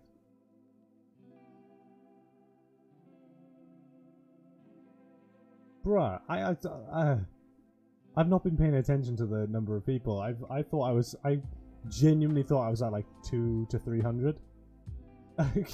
Jesus, that's a lot more people than I thought. Thank you, everybody, I suppose. Jesus. Why the hell are you here? I'm just a dumbass bunny who just does random stupid shit. Why the fuck? What the fuck? Actually, the fact that you don't know about it, the reaction made it all the more better. Hey, hey, if I was sipping tea, I would have choked on my tea in that very moment, okay? I never expect to have any form of, like, you know, praise or popularity for anything I fucking do. So it's a bit stunning when I go, that's a lot of people. Big numbers scare me, alright? I've been getting big numbers on various different sites now, and it's terrifying me, okay? Tea, nice. Oh, tea's lovely. British breakfast tea. PG tips, all the way. Absolutely delicious. Is it... It's a little bit funny in it that I'm like this gentleman bunny, right? And I drink tea. I had crumpets this morning for breakfast. However, I'm not English. I'm Welsh. So technically still British, but the Welsh tend to hate the English. Is the general rule of thumb that the world seems to follow. Need more vids on Gentlebun. Need more vids? I need to do more YouTube videos. I really do. I've been getting into, you might notice on my YouTube channel actually, I've been making more custom thumbnails and been trying to change a few of my videos to custom thumbnails. Because I want to actually, in fact, you know what, I'll say this plan to you guys. Because the last video uploaded to YouTube was a face reveal pretty much. Even though my face has already been shown before, but it was a promise. And the promise was for me to create Z-10, which is what I'm doing right now on stream. This is one of the set pieces for the Z-10 movie. And we're in the process of building it. However, the second thing I wanted to say in that promising was I want to try and make more content, you know, actually start pushing myself with scheduling to do more streams, make more YouTube videos, actually edit stuff together and do more stuff. And a direct result of that is like I'm making custom thumbnails now. I'm actually putting in effort. And especially during the summer, I'm really going to kick off with making lots more stuff. Because right now, one of my main time sinks right now is university. Because understandably, that needs to come first. However, this assignment is part of Z-10 as well. So I'm using this as my personal stuff and to sort this assignment out. But once this is done, this is my final assignment. When summer rolls around, I'll just have a stretch of free time in which I will be living with my parents again, unfortunately, so I won't be able to shout, I won't be able to be over the top anymore. Boo. But when the next year rolls around, I'll be able to move back into an apartment. Because unfortunately, the starving artist thing is fucking true, and I'm poor. But no, I'll be living with my parents for a bit, and then I'll come back out on student loans. But during the time I'm living with my parents, I'm going to be starting to do more streams, more YouTube, more stuff. Just essentially replace the time that I would have been done, that would have been spent in university for the summer, just actually making stuff here. And, you know, doing stuff for content. In all honesty, I could only understand bits and pieces of what you said. Oh, really? Well, okay, long story short, what it means is, once I finish this assignment, and the summer holidays come along, and I'll be living with my parents, I am then going to be making a lot more YouTube videos, Twitch live streams, and animations and things, because I'll have more time to do so. So all of that time that would have been spent doing university work will instead be spent on creating things for the internet. So that'll be fun. You were speaking so fast, they'd be faster than the subtitles in an anime rapping scene. Hey, I'm speedy, okay? I went through vocal coaching and shit to be a voice actor when I was younger, so being able to speak quickly was a caveat of that, unfortunately. I can proper go all in. I could do stuff like this. Little tippy tap kitty catalyst. Now we have a list, and we'll guess every habit is. Wonder by cat, flap, cat, food, catch up, catamaran. You'll be categorically cat.com. Tick with the categories I have in my hand. The cover Kate. What are your favorite brands? You see? I admire VAs. I used to be one for about 2 years. Almost 2 years. But I quit it because I would only ever get hired to do stuff like narrators and things, and I just got bored of it. But it's still good fun. I admire voice actors and stuff, but my voice is very specific. But I do have range, that's the problem. Like when I do all the Ryan the Bun videos, Ryan the Bun talks like this. But my vocal range, everybody would always get me for the whole, this is the story of a man named Stanley kind of voice. That's all I would ever do. But I have so much range, I can like go full Junkrat with like, everything's coming up exploding. I can do that, but nobody ever wanted it. Which is sad. But hey, 3D stuff. Actually doing animations and movies and shit. This is what I live for. This is what I want to do with my life.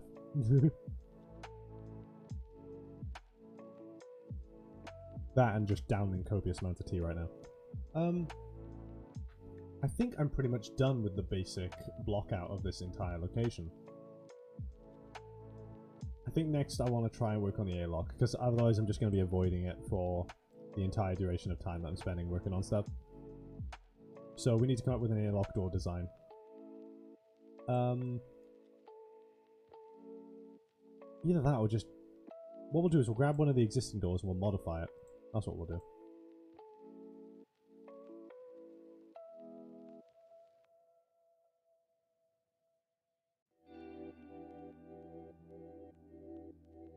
Let's see here. But no, yeah, you admire VAs and stuff. I'm basically, these days, 3D is my specialty, but I am a bit of a jack of all trades. I have dabbled in voice acting, a little bit of music here and there, but I'm not too good at it. 3D animation, 3D modeling, everything. Just halfway through stream and hear a voice behind you to find a gentleman sipping on a cup of tea as he stood there watching you menacingly. What, just like... I've been expecting you. Oh dear. I love doing that. I remember I used to wander around in VR chat every now and then as Bun, but mute, so nobody could hear what I was talking, like if I was saying anything. And then one time I would just like unmute and speak in my lowest voice. So they see this adorable little bunny and they go, "Hey Ryan, would you like to join us to go play I don't know, capture the flag or something?" And I'll just be like, "Yeah, sure, bro, whatever." Oh dear me, good fun. All right, okay, let's see about this airlock. So these airlock doors are absolutely atrocious for actually being an airlock. So let's cut those out of it. Let's make a proper bulkhead. I think the way I'm going to do that is I want to have it just be one giant sheet of metal that comes down without any like bit at the bottom. So the way we do such a thing, we use a cube.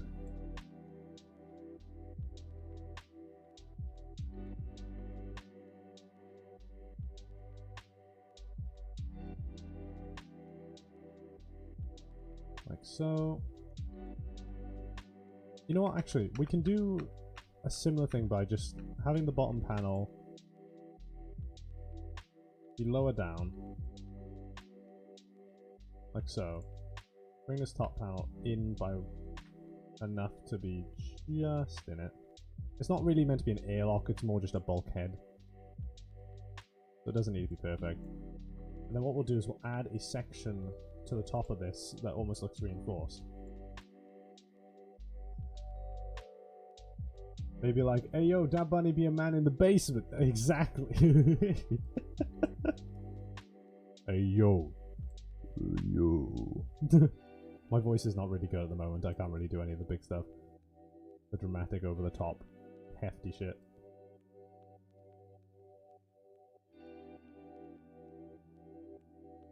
That's it. We'll layer it like that.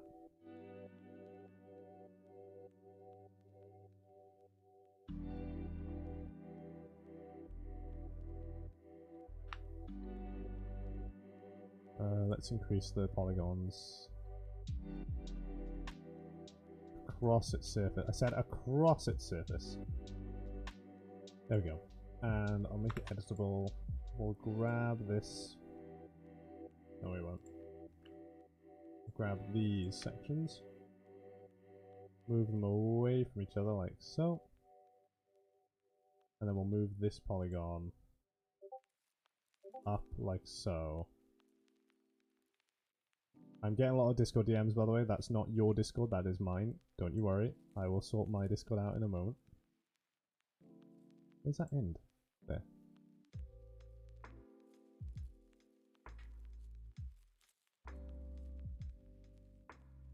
Ooh, camera. There we go. Come on, up you go. How's that look? A solid meh from me, I would say. Let's bring it forward a bit until it covers that. That'll do for now. I'll do some extra tweaking in a minute, because I think it might be time for the second stream. Me frantically trying to find a VA, only to find one live streaming comfortably in my follow channels for the last couple months. Yeah, no, I've done many things. I'm not just, you know, a 3D artist and stuff. I've done voice acting, I've done a little bit of acting in front of camera. I sing in my spare time. That's fun. I love singing. No, let's check what these Discord DMs are. Oh, no, they're not DMs. Shit's going down. Ah, right. Let me quickly sort that out because the bot doesn't want to do shit. Because the bot is a lazy piece of shit. There we go.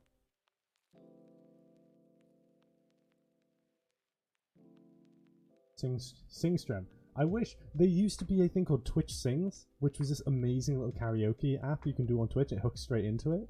But they removed it because not many people were using it. That's so sad. But no, I used to like...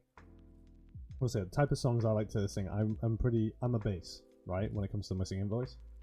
Unfortunately, my throat is pretty bad right now. I'm a little bit ill. I'm just coming out of an illness. So I don't know if I'd be able to sing anything. I can fucking try, but, you know, no promises. But other than that, like, usually a cappella-y stuff, dramatic, like, long notes and things. Baritone, yeah. Bass baritone kind of thing. I'm really on the low end. Unfortunately, as I said right now, my voice is a lot higher than normal because I'm ill. But for example, let me try cutting that out. I wonder if I can do it. Okay, I'm gonna try it in front of you 6 viewers. This is gonna be embarrassing, but I'm gonna try to sing a little bit of Android Hell Blues, just the opening of it, to see if I can actually hit the notes. But I doubt I'll be able to right now because of my throat. But let me mute the audio on my end as well because I muted for you guys, not me. So I think it was like something along the lines of, well, there's a place you may have heard of. It's a tale we like to tell. Those folks whose code ain't up to code, will they go to Android hell? Now the devil is found deep underground, so any faith will yell. Well, Aperture happens to be 10 miles down, halfway to Android hell. That kind of stuff. Alright, let's bring the music back in. I kind of was able to hit it, not perfectly, but, you know, there it was. That's my singing voice, for those who are curious. Well, not entirely, but, you know, once again, I'm ill, but... Damn, that's even smooth. Smooth. I love jazz. Jazz is, like, up there. But also, as well, recently I've been trying to sing, like, fast songs. That's been, like, my big challenge recently. But, yeah. I'm trying to think what else I could possibly do, because I remember Misty Mountains is one I really like. More recently, I've been trying to practice hitting subharmonic notes, but God forbid I ever hit a subharmonic while ill. I'm just swing. Oh, swing. Yeah, no, that's my favorite music genre. Honestly, electro swing. All the way. All the fucking way electro swing. I can do all the different step cancelling and shuffles and everything as well. I love doing electro swing dancing. It's the only genre of music that if you were to play any track from it, I have to, like, dance. I just can't stop myself. It's so good. Ayo! Yeah, I know, right? Fucking swing's amazing. Whoa, Black Betty, Bam-a-lam. Whoa, Black Betty, Bam-a-lam. Black Betty had a child, Bam-a-lam, the damn thing all by. I want to listen to some electro swing now, but I won't get anything done if I do. Oh dear.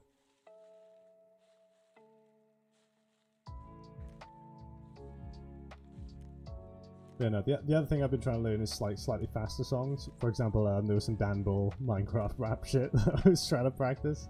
Because, look, it's cringy, it's a Minecraft parody, yeah, I know, but the guy's lyrics are fucking fire. Like, I remember he did, hang on, let's mute this. He did, like, I think one of the lyrics was he went, it was like a skeleton rap, and he went, "Hello, Jack-o'-lantern, how the hell have you been? I haven't seen you since Halloween, and that was pretty harrowing. I'm nothing but bone and marrow, I'm rocking a bow and arrow, like some kind of low-fat Rambo, don't wear clothes, I go commando." It's like, fucking gold.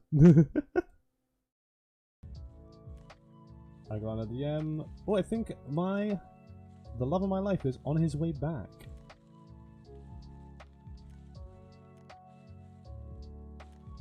One second, let me actually say hello to a new person who has joined my Discord server.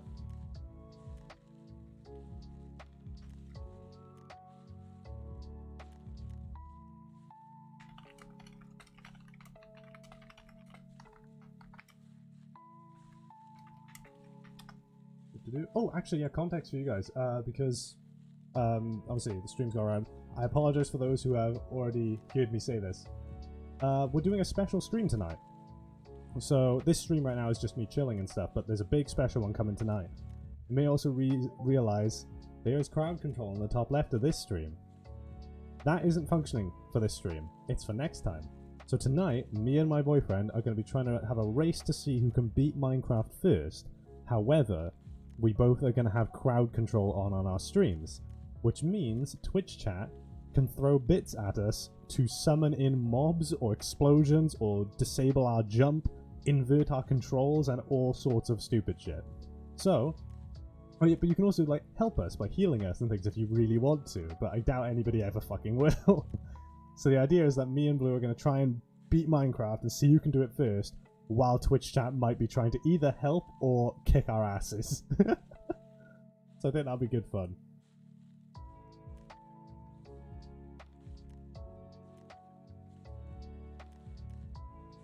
Oh, good. Lost in the Rhythm. Oh, Lost in the Rhythm's looking good. Lost in the Rhythm, the nights and the lights in the crowd. That look in his eyes made me sure we'd be dancing till the dawn. Yeah. What's up there? Hello there, Hang on, let me try again. Carsten Villaroyal? Did I get that right? I try my best. I'm not good with names. Right, okay, fuck it. I'm gonna put Electro Swing on now. You've done it. You've made me want to listen to Electro Swing now, Fred. You bastard.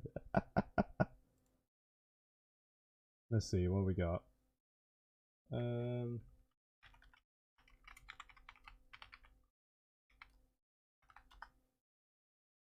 Is there any of them that's not going to get me DMCA'd?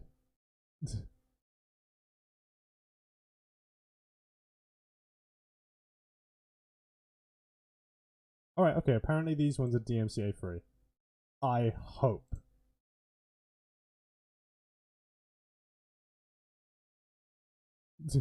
I desperately hope. Let's go. You guessed right. Hey, I got it right. Thank God. That says I've once again did it. I'm omnipotent. Alright, there we go. We got some swinging here. Oh, they've got Jump Up Superstar in here. Hell yeah. Fucking love swing. Alright, we'll just keep the volume down a little bit in the background. They've got a Hat in Time music in this playlist. Death by Glamour? We are number one, but it's Electro Swing. There's a bunch of, like, game soundtracks, but remixed into swing, this is. Other Friends from Steven Universe has Electro Swing. I don't know, we need to listen to that first. Ooh! I like it. Other Friends. That's right, I heard the story, don't really like how it ends. Gee, it's swell to finally meet her other friends. Fuck yeah! Other Friends. Oh, I love that. Okay, any song that has that little pause of the music, I love it. What did she say? What did you do? Did you play games without me? What did you play? Did you think all this time that I wouldn't find out about you? I can't hit that.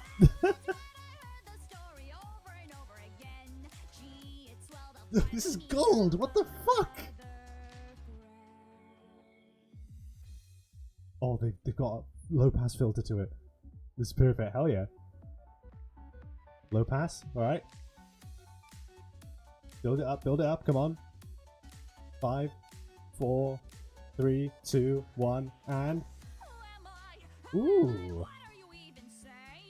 I'm the loser of the game you didn't know you were playing.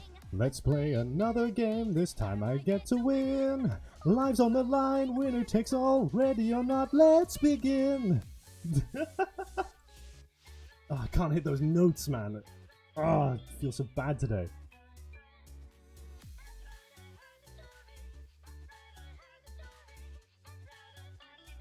Other Friends. Oh!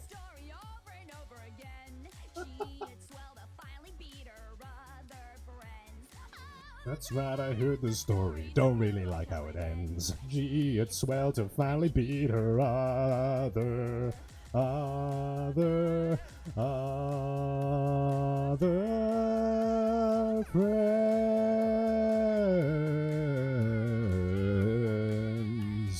Other Friends. Fucking love it. When you hit the note perfectly, but in turn lost your voice for the next few days. Worth it! Yeah. I love Steven Universe so much, seriously. I weren't a fan of Steven Universe, but that one song, I just fucking adore. To each their own, you know. Wait, this is Professor Layton in the Curious Village! Oh my god, this is one of the first ever video games I ever played. This song. Oh my god!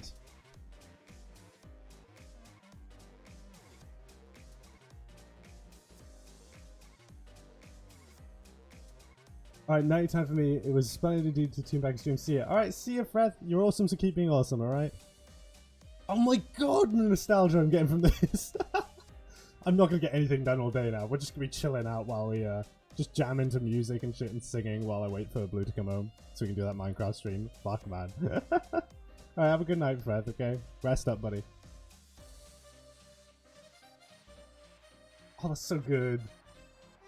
What else is in this playlist? Bad Apple Electro Swing?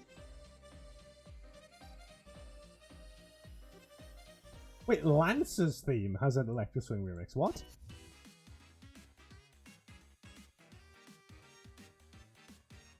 Ooh. Pretty nice, pretty nice. What else is in here? Jump Up Superstar, I know that's just gonna be good.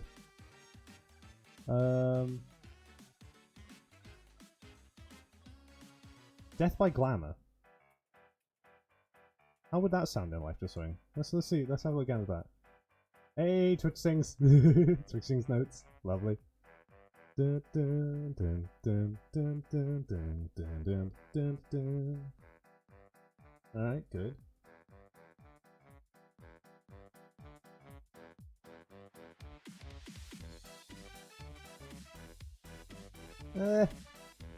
It's good, but not great. Alright, let's try the Jump Up Superstar one. Come on. That one's just... Jump Up Superstar is just fire anyway. Good beat to it.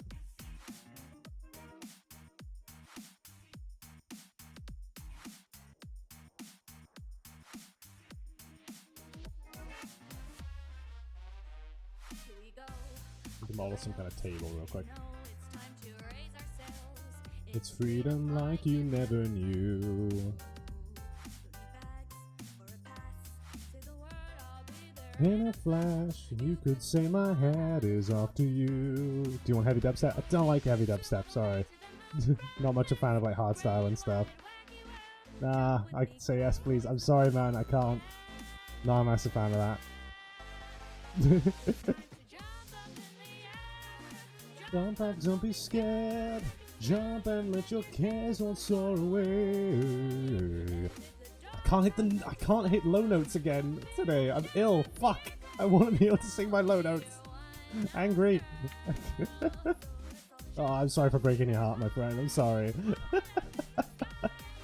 To each their own, though. Honestly, I used to listen to dubstep when I was younger, but not so much anymore. It's fine. Let's do the Odyssey.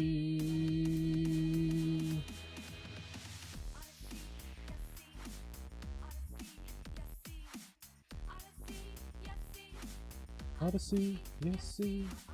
Odyssey, yes, see. Odyssey, yes, see. Odyssey, yes, see. I'm not gonna hit that note. I started approaching the note, and it's, you know when you approach it, and you know you're not gonna hit it in your lifetime. You're like, that's not gonna go well.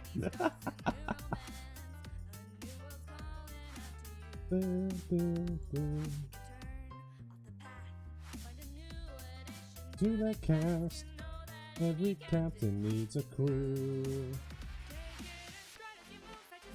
Ooh, aye, fuck. That's not good. That's bad. Yeah. Do, do, do, do, do, do.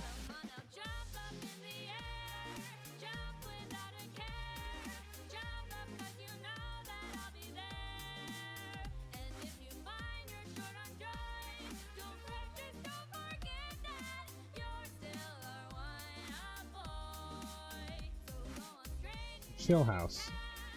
Maybe. I don't know. I like Swing. I'm gonna keep listening to Swing for a little bit, but I might put some of that on later if it sounds any good. Keep in mind, I need to make sure that it's not copyright music. Because if it's copywritten, I'll get DMCA'd. This is a stream.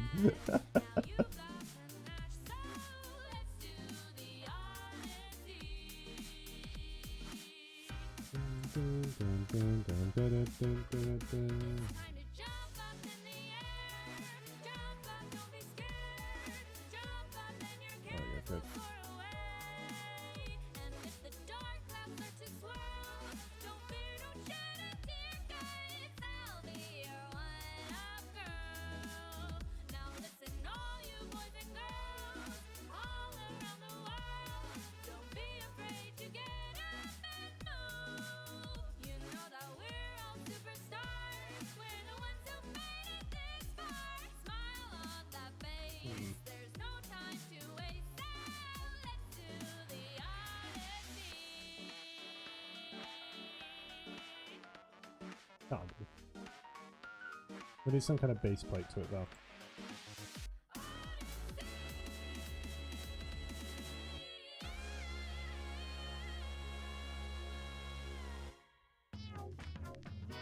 What song is this?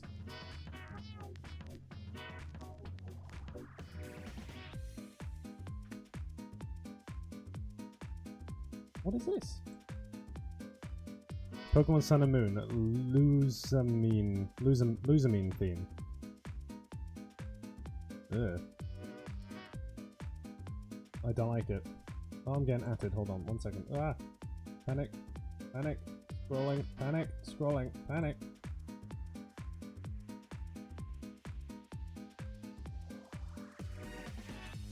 Ah! Oh, Jesus!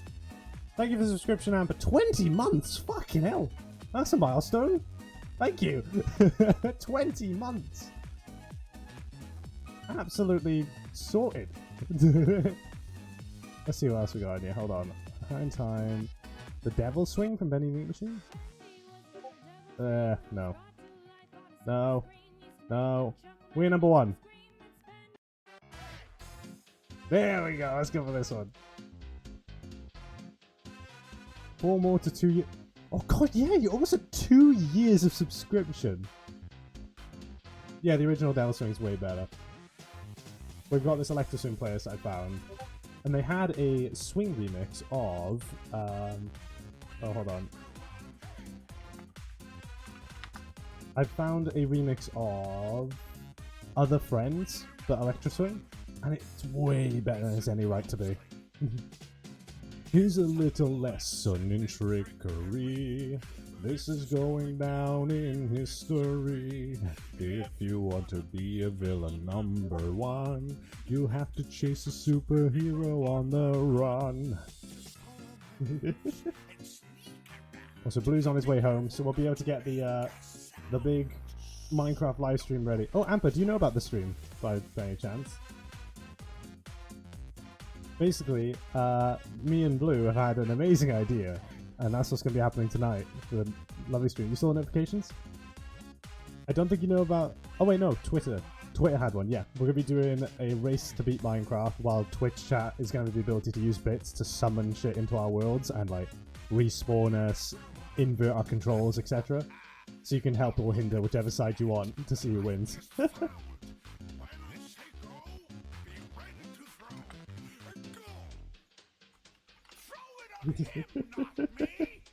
Oh, let's try something else.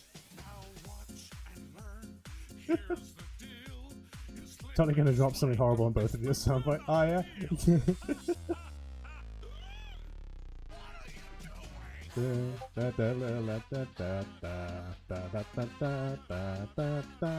are #1. Let's see if we can add at least something to the underside of this table.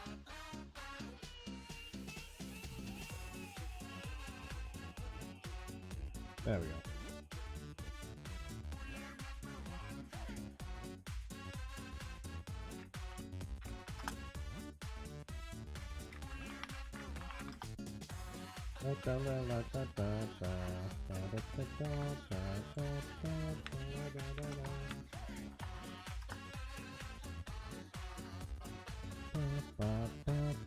We are #1. That's way bigger than the map. What's next? Wait, this is King Dice. Ooh.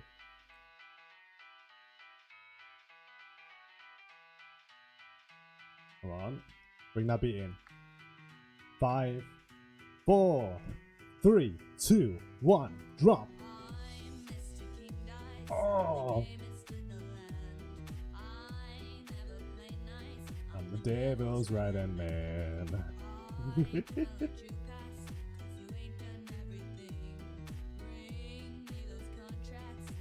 Bring them to the king. Oh, it sounds so good! Oh, you find the Ender Dragon? Drops a wither. I have a feeling that we're gonna encounter a lot of that shit.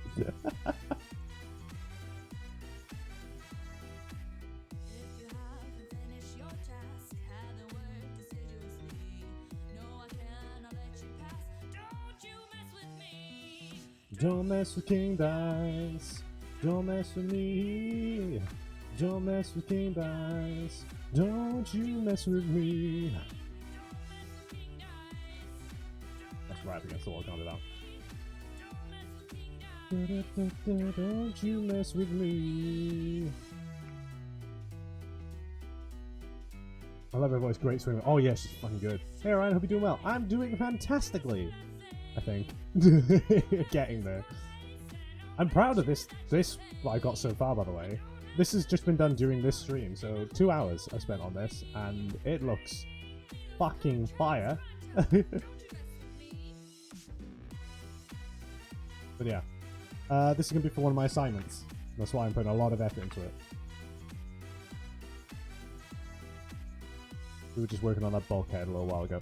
I'm basically taking a little bit of a break because Blue's on his way home. We're going to have the big stream tonight. We're doing a big, massive like event stream. So be ready for that. It's going to be good fun. Bit of a competitive one with some Twitch integration. But for now, we're just sort of chilling a little bit because, you know, I've done a lot of work today. But we got swing music on because someone convinced me to put it on, and now I'm just stuck on it. That's good. Target's true here, not too good. Tetris. I've used this one before. This is good. Guardian, ooh, that does look really cool so far. Thank you kindly. Thank you kindly. Hey, Atom, that stream later, what it is it's going to be me and Blue. We're going to be streaming on our own channels. We're going to be in 2 separate Minecraft worlds trying to race each other to see who can beat the game first. However, Twitch integration with crowd control is active, which means people can use bits to essentially spawn any mob in the game they'd like on us, just detonate the ground below our feet, respawn us, invert our controls, disable jumping, all sorts of crazy stupid shit. So you can help or hinder either side and see who wins. It was good fun.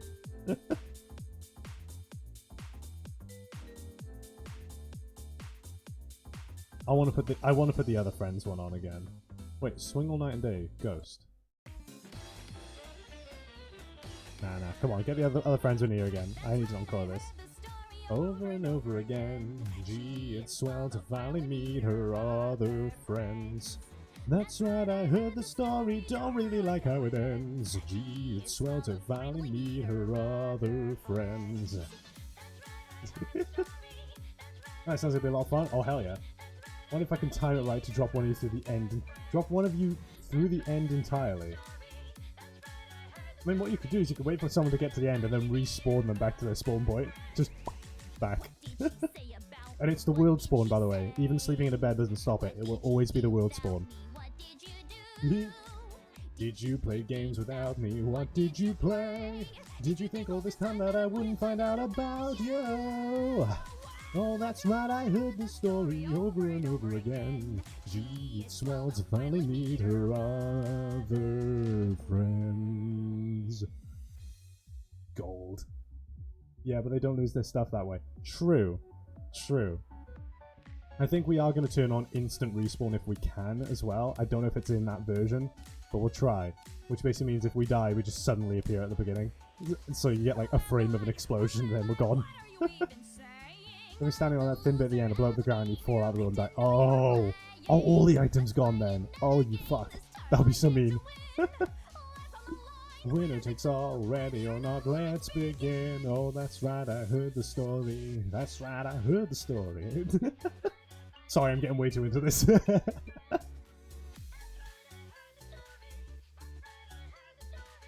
You know I'm gonna try for it. Oh, you bastard.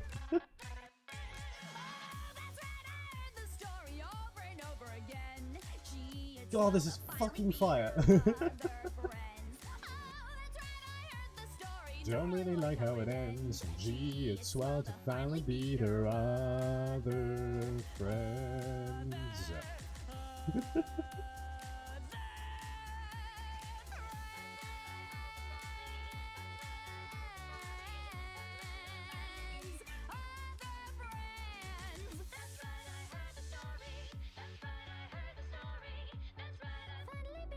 Other friends. Right, okay, we've got other playlists in here that we haven't listened to yet. What other ones are in here? We're looking for like mixes of them. Exonova, Electro Swingity.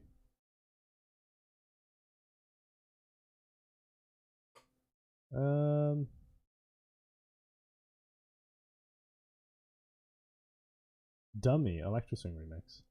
How good? How will that sound? After an ad, of course. Let's see. After another ad. Stop. Ooh. Please have a really heavy beat. Please. 3, 2, 1, beat.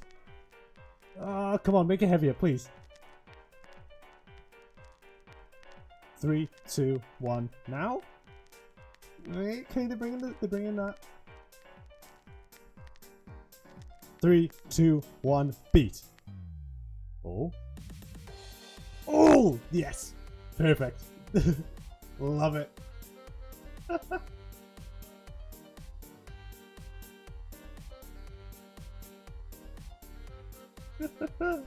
Oh, I love it. Electro Swing's fucking golden, man.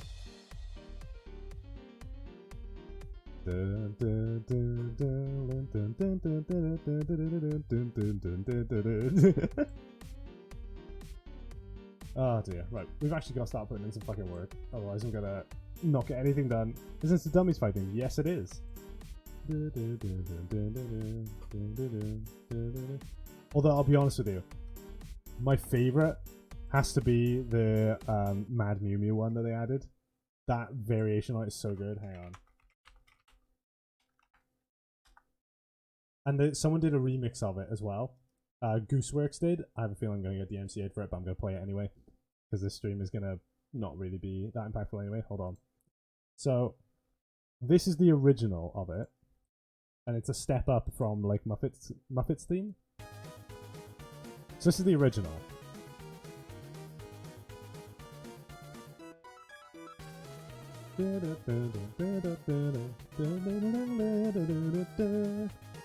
Wait for it. 3, 2, 1, build. Hang on. Where is it? When does it kick off? Here we go. Here we go.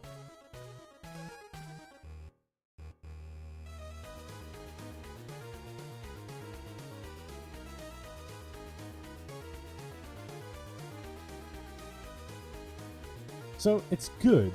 It's good, but the one thing that I had always felt was missing was a really powerful beat. Your favorite always be sorry. Oh yeah. But in terms of the song, this Mad Mew Mew one, I love it. However, it didn't have enough beat, is what I was wondering.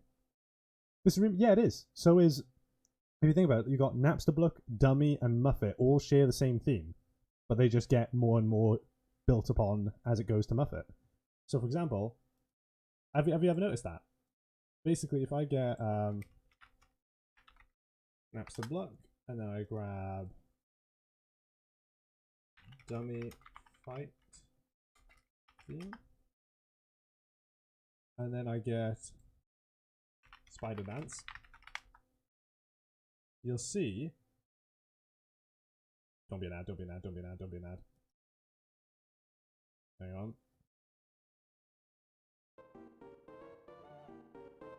So if you recognize that,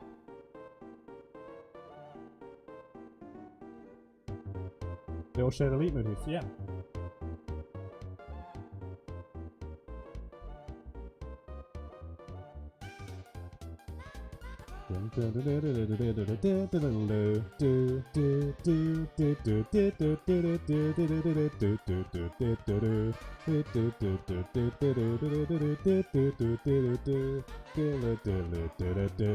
That.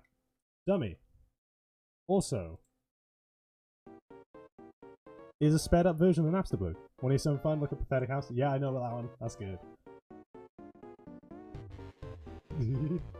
Where you crank it up the playback speed. But this is Napstablook's theme, but built upon.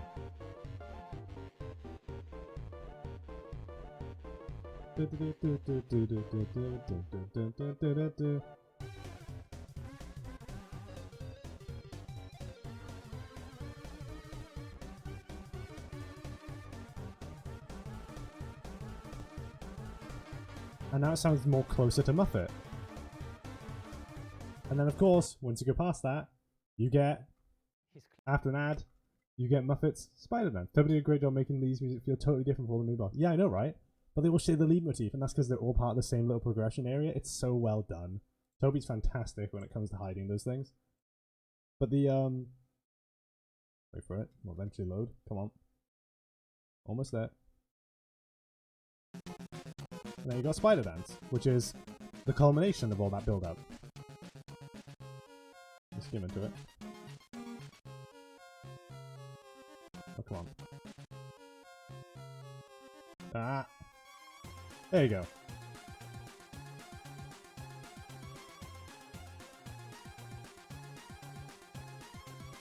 But now, since the new Switch version has a Switch exclusive boss, they stacked it up again, and Mad Mew Mews is the final one.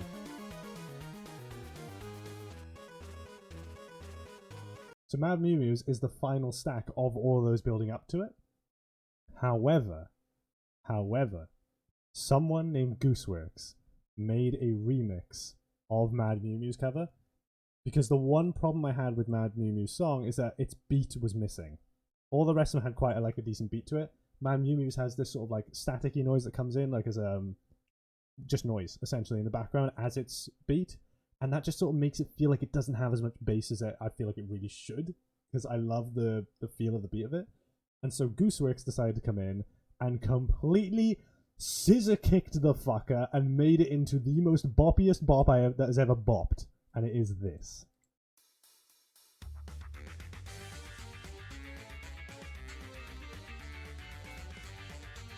Just you fucking wait for the drop.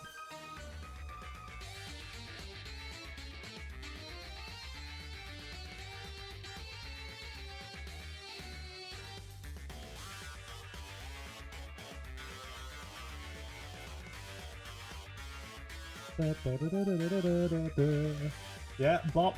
Hey. Here we go. Now. Hell yeah! That's what it was missing.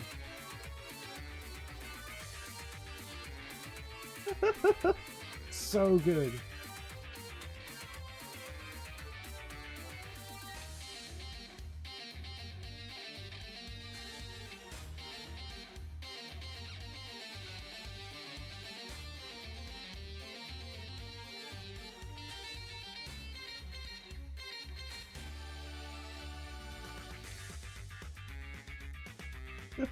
God, it's such a banger. I love it.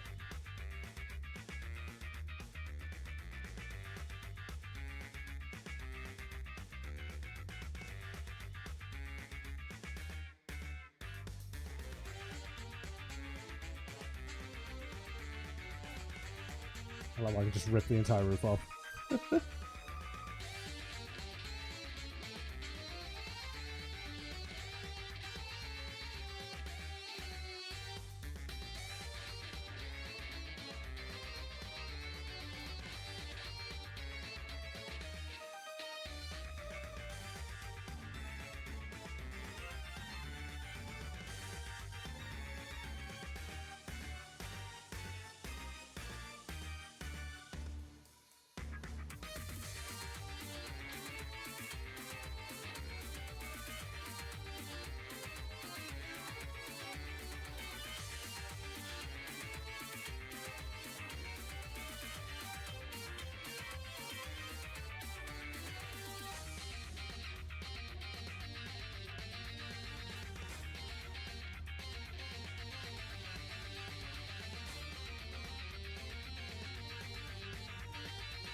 fucking golden music, that.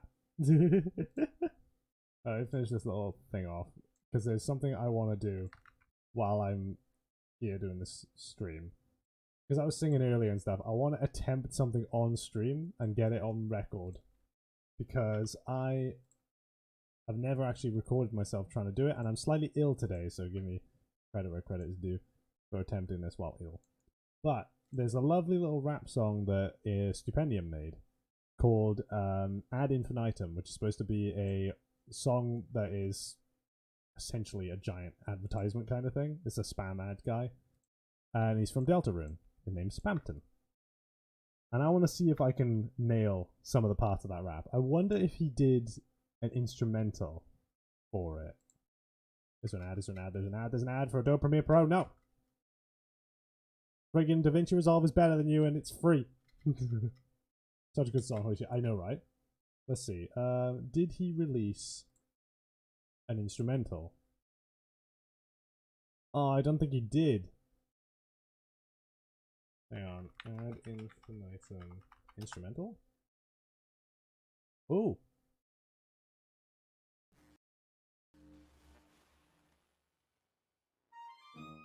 He did!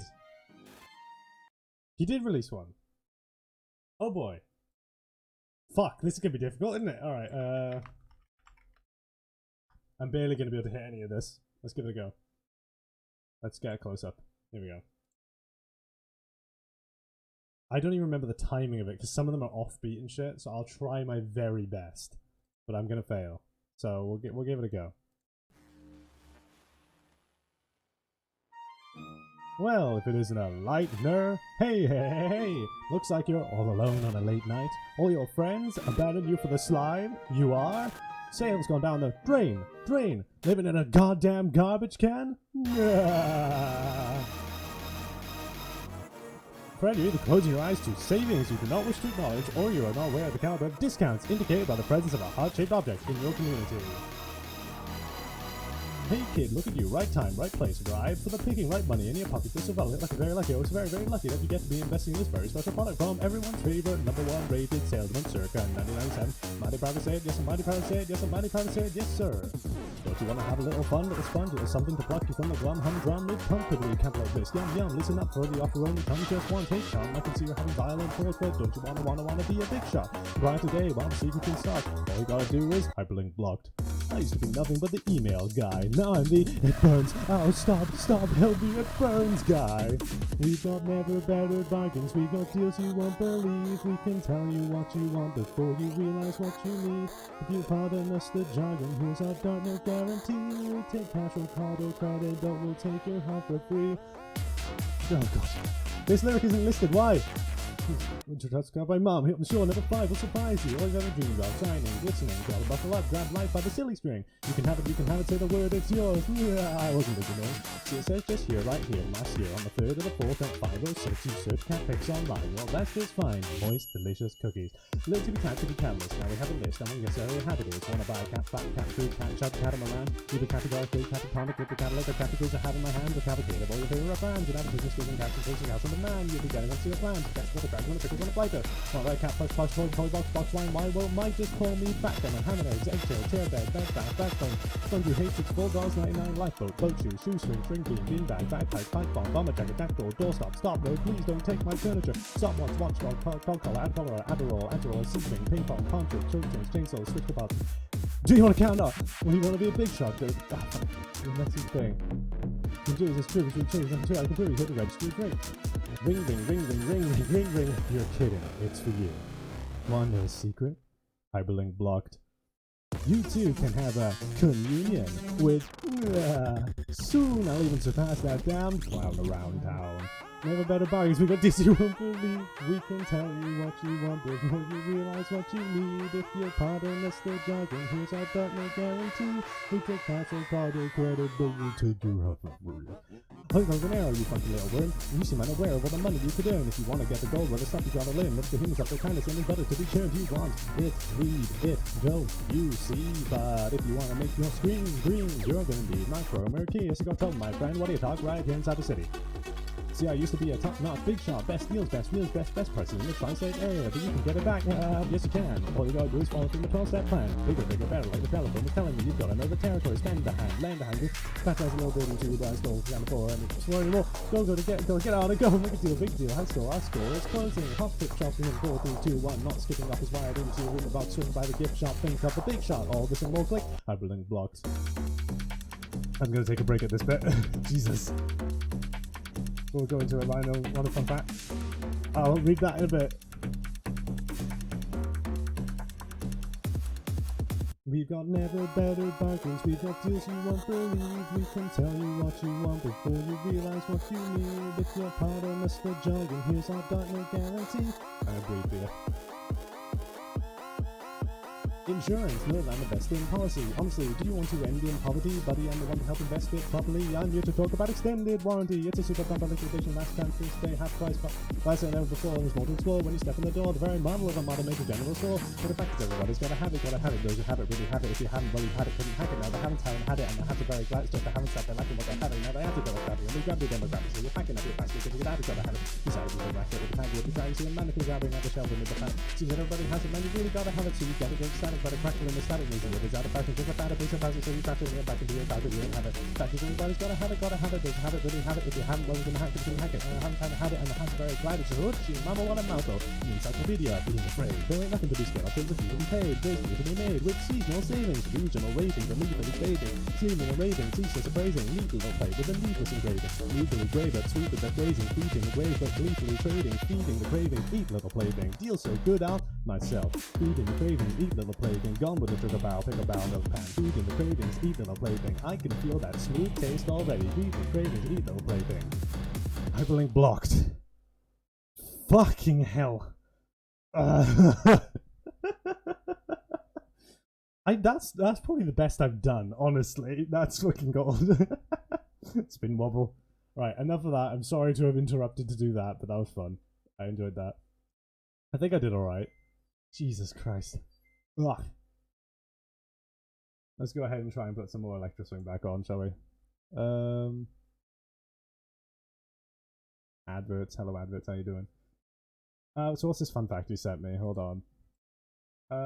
Ad infinitum has 1,296 words in 5 minutes and 1 second, aka 4.31 words per second. Rap God has 1,560 words in 6 minutes and 4 seconds, which is 4.29 words per second. Stoops went harder than the Rap God. Holy fuck. Awesome. I think I did semi-decently on that. I'll have to look back at the footage to see how well I did, but yeah. Let's get this Electro Swing back in. There we go. Let's just try and get some stuff done. Oh, I think I did alright. What do you guys think?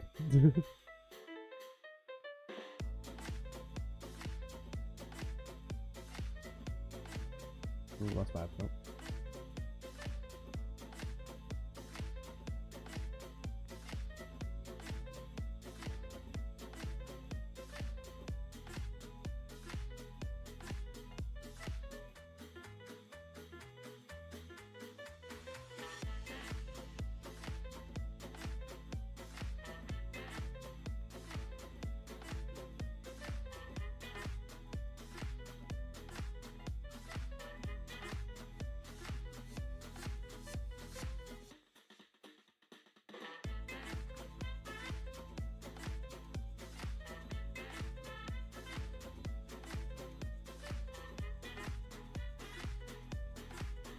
I say you did really well considering how blitzingly fast the song is. Thank you.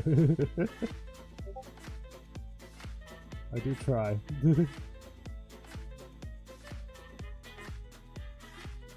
Let's see here.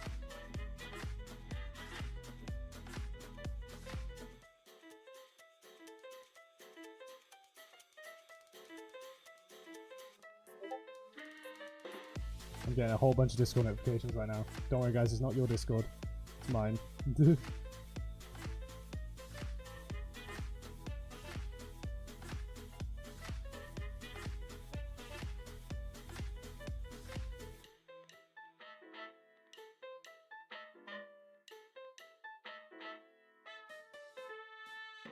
as far as counters go, I'm quite proud of this. This is going decently well.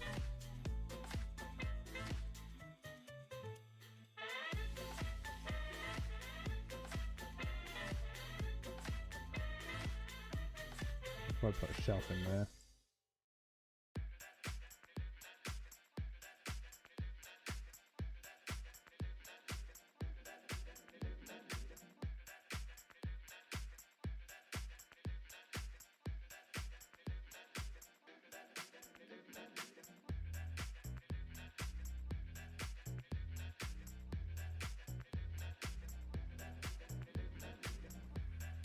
Probably do some stuff down here too.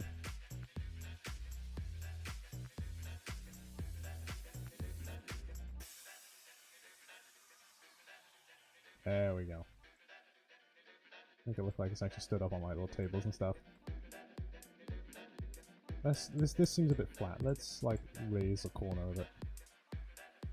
Let's do it like that.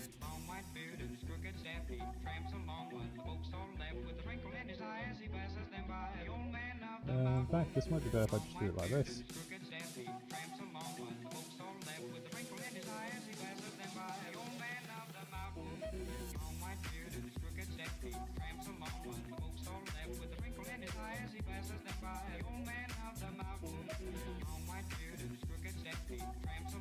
There we go.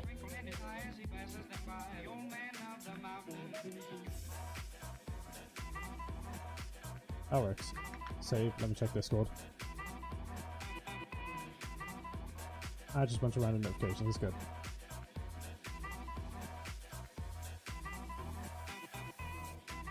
I feel like this top piece needs some lights to it. Yeah, let's copy what lights we got up there. In fact, no, let's just do one big sectioned light. There we go.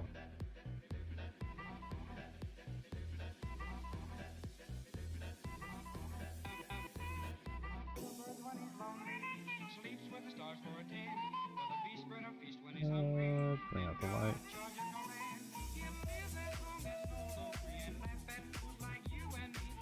Oh, wait, oh, you guys can't see what I'm doing. Oh, shit, sorry. Apologies. Duh. This is the table I designed that I was saying looks good. Like the storage cabinets and shit. Sorry. I just realized the stream is still on close-up. Yeah, this is what I came up with. And right now we're building this little underlight underneath.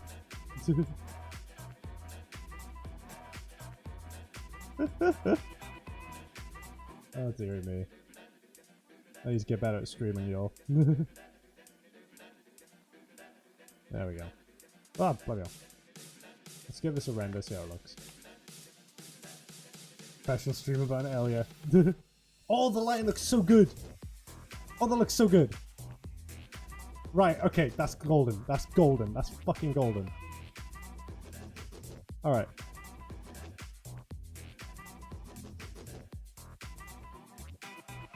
Once I'm done with this, by the way, I will be making it into a VR chat world once it's used for my assignment. Because that'll be cool. I can just repurpose this, optimize it, and then job done. I mean, it's already really well optimized. Its polygon count is very low, all things considered. This is looking amazing so far, dude. God damn it. Hey, thank you. Plenty of interior space. Obviously, we're still on the blocking out stages, really. I'm only just getting into some detailing. These like blue sections represent where windows will be. There's going to be an armory here. So, in fact, let's have a look at the map here. So, down here, armory, full of equipment and weaponry and things. Over here, we've got the main observation deck, the main skeleton corridor with the rooms for each of the different occupants of the base, kitchen and lounge dining area with another window into the outside. This little pass here with some little warning lights going to be there. Garages for the 2 rovers that the place will actually house, and then the actual bulkhead to leave the base. That's what we got so far. But I just got to start doing extra layering and detailing and stuff like that. Not really sure what else to add, but I'm sort of like starting to spend all of my creativity a little bit. I'm starting to run out. Because this stream is just meant to be me working on stuff while I wait for Blue to get back so we can do the big Minecraft stream. But he should be on his way home now.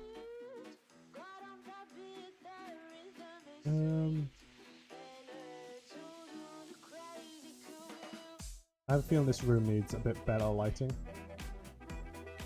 Yeah, definitely. If it's like a dining room, this is loud as fuck on my end. Hang on, there we go. If the volume's too loud on your end, do tell me. I'll turn it down. Ah, get me through the world. There we go. We'll go like strips of light. Ah. So we got this strip. Yeah, we can do 2 of them.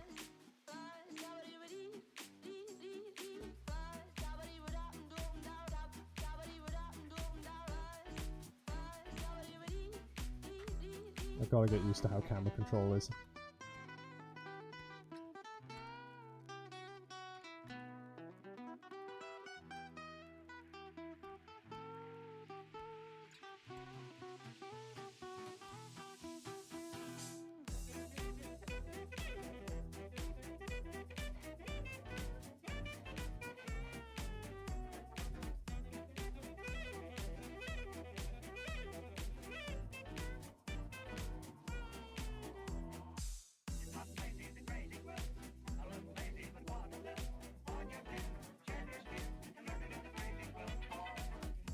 How does the lighting look now? If I just like angle the camera.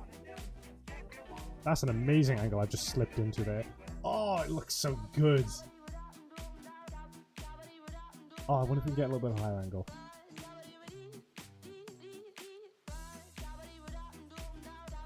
Like, something like that. It's perfect. This is glorious. These 2 panels up here, I'm thinking of switching them out from, instead of being lights, they're going to be like news, like TVs. So essentially these are going to be depicting some news stories about warfare and things like that. And I'm just going to essentially turn them into green screens and then comp it in afterwards. Either that or I'll leave them like a bright colour and then I can just roto it in. Job done. Just to prove I have some roto skill and stuff and therefore get a higher grade. It'll be good fun. Right, so the kitchen's lighting is basically done. The rooms are going to be a big one to do, and then of course the armory and stuff. I've really got to go through them step by step, but right now I'm feeling like artistically spent. You know, I've basically used up all my energy. We're probably going to get an ad in a moment, hold on. Oh no, we're good. When's Blue going to be back? I want him to go home. We can do this stream. I'm excited for that. I'm excited for the Minecraft stream is what I want to do.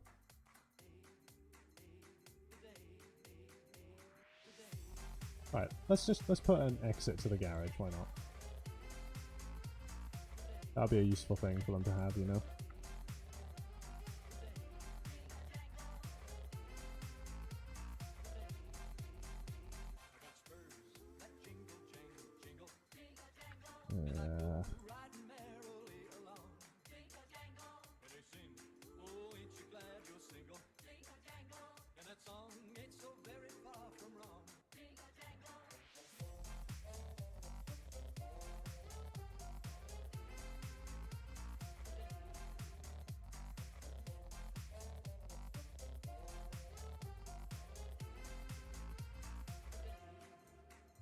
There we go. We now have an exit with a little lip on it. So if we're in here now, we actually get some light fall off leading outside. There we go. With a little bit of a lip there. Good.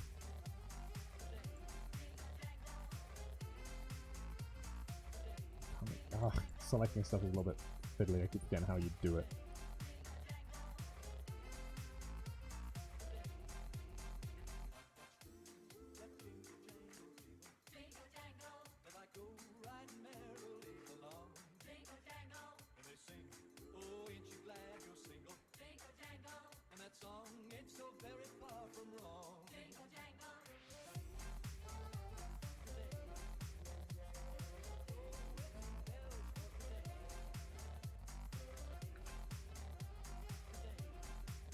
Start there will do.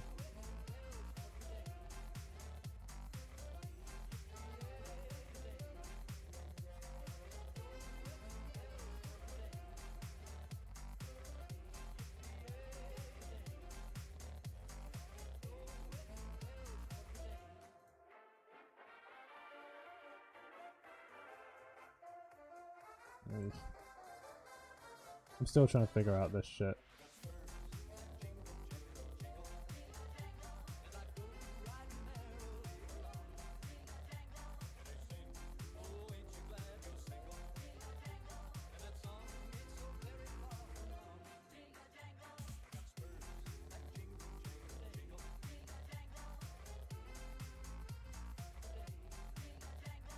There we go.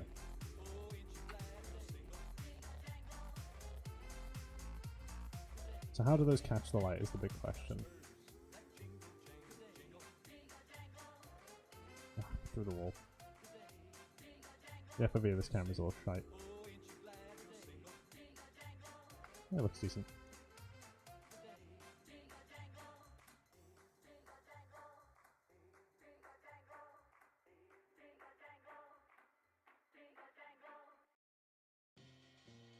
Oh, I know this song. That's Delight, isn't it? This for tonight. Yeah, it is. Oh, I recognised it.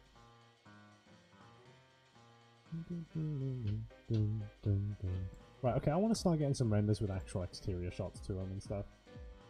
Because we got these glass bits here, but they're not actually glass, you know? So let's get some glass materials in here, put a HDRI in and stuff, and see if it'll look any good.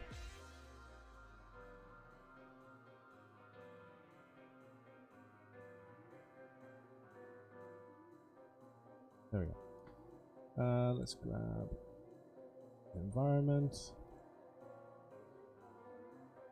and get ourselves some HDRI rendering in here.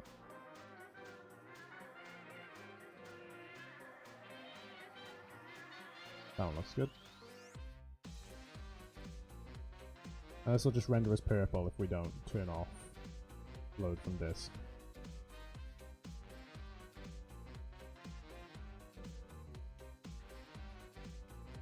Right. Let's give this point of view render another go. Please work.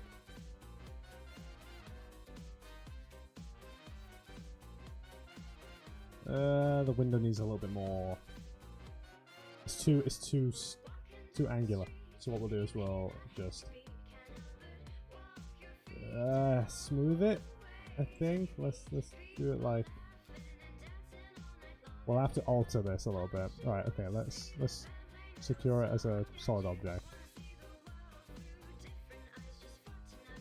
Hoping that this night will never end.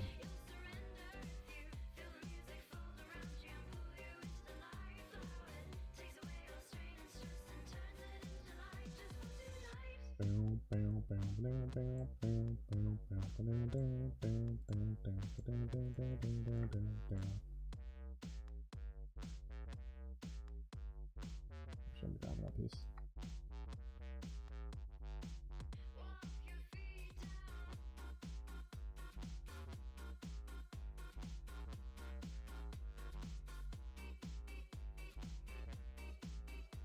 Hopefully, with a bit of luck.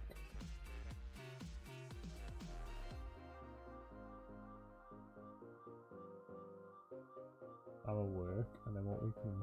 Ugh, it looks shit. No. Right. Plan B, we'll make it a flat window. It just doesn't look right with the weird little highlights.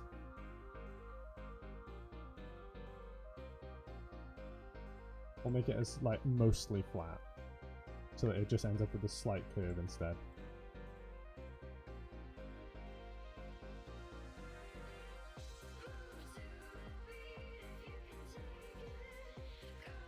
And then substantially we'll... camera, where are you going? We'll do the same to this one.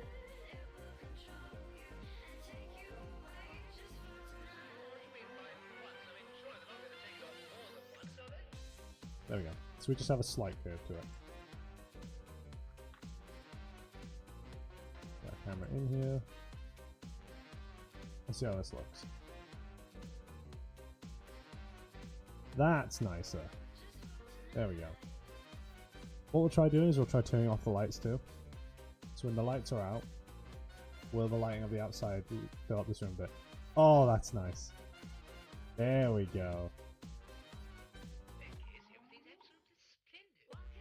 Right, let's try the other room.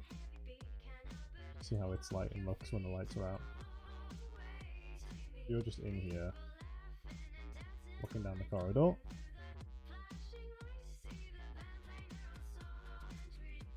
Or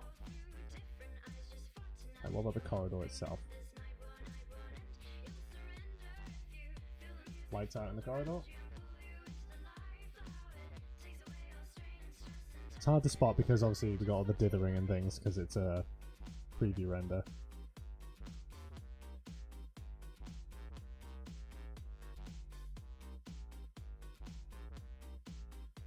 I get like a low angle.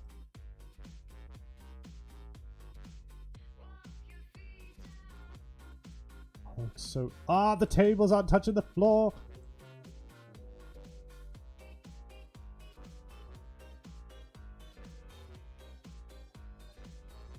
There we are. Glad I did this low angle camera. In fact, let's turn this into a proper render. Let's turn this into a proper one. So, 32, let's get some actual render shit in here.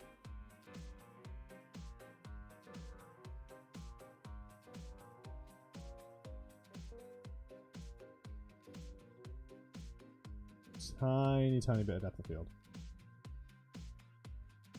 And then post effects. Add some bloom. Not much of it.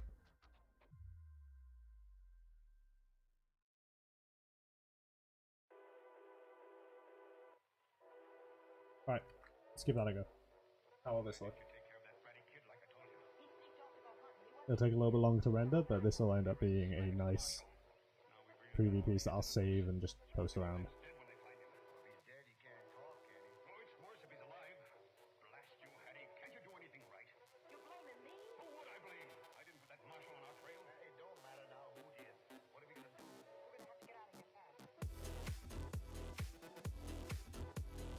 This is a banger, nice. Oh, this looks so good already. Just you wait until the filters get applied.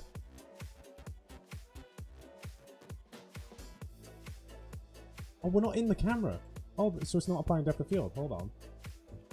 I was gonna say, it doesn't look very depth of fieldy.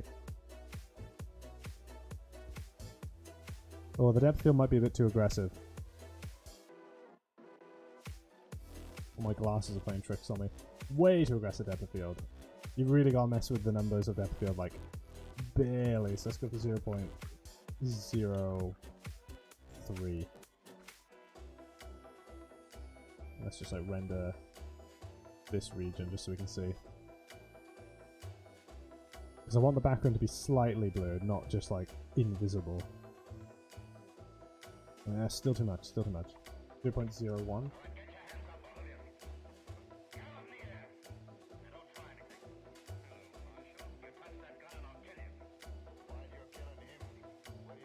That's good.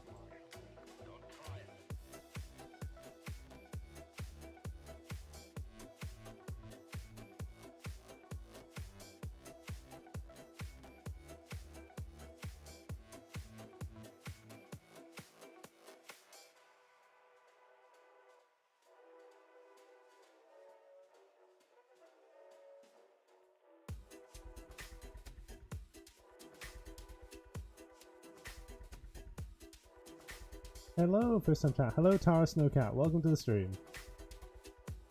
First time. Welcome. We're just doing a render quickly of something I've been working on. I want to see how it looks when I put it in full quality briefly.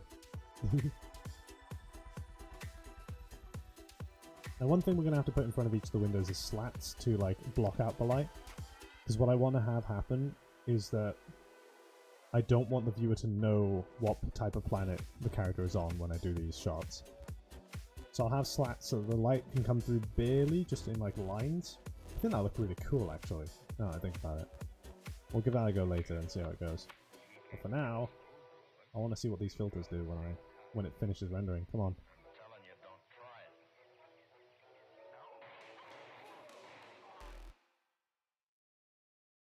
Do we have an ad incoming? No, we don't. More swing.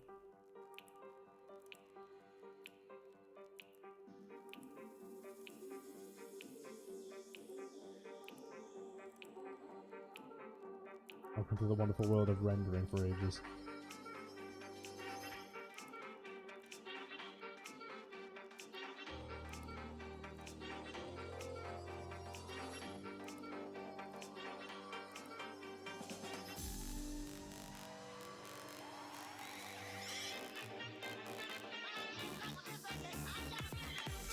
Oh, I love this. Okay, this is a banger.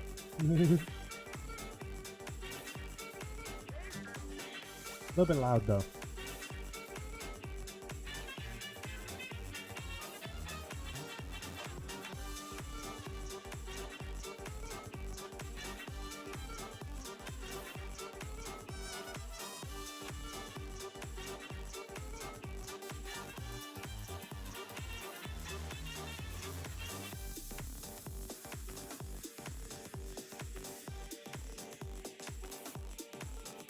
Just wait until the render's done, because those filters only get applied right at the end when it's finished. You'll start to see the bloom and stuff kick in. Hopefully I've set the values right. If I haven't, then I'm going to have ruined the entire render. But, you know, we'll see how it goes.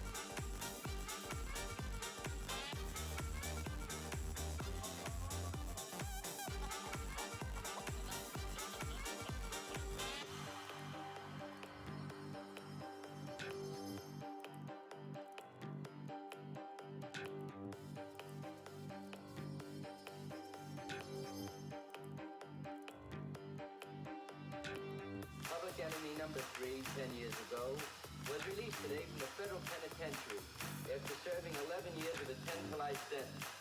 To this day, $250,000 in gold bullion involved in the original crime has not been recovered. Police officials doubt the gold can be recovered, pointing out that should the gold be found by Nearly there. the insurance company 3, 2, 1,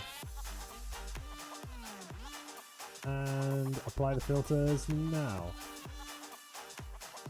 Oh, it looks good. That is a screenshot right there. Let's grab that. That's going straight on Twitter. That's going straight to fucking Twitter.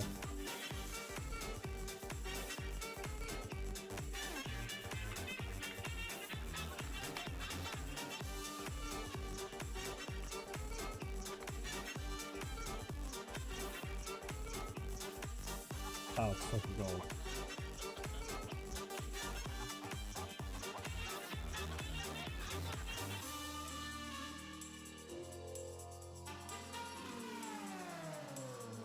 Alright, I'll show you guys, for everybody who just joined. I'll show you the rest of the map now. The rest of it, let's turn the lights back on. There we go, save. The rest of the map, I'm building. We've got an armory that's going to go here. The kitchen area is the most complete so far. All the different rooms for people who live at this station. Another observation area that has a window to the outside. The bulkhead to actually leave, and also a garage to leave as well. And all that has been modeled over the course of the past almost 3 hours now. But I think it's turned out fantastically. With the lights on too, I think it looks pretty damn fire too. Let's turn down the sample rate back to 8 so I can actually do little preview renders. Oh, depth of field has killed it. Hang on. Either that or I'm through the wall. I'm probably through the wall. Yeah, that's what it was. I was through the wall. With the lights on, it looks like this. But obviously nothing's got materials or textures on it yet. I'm just blocking it out.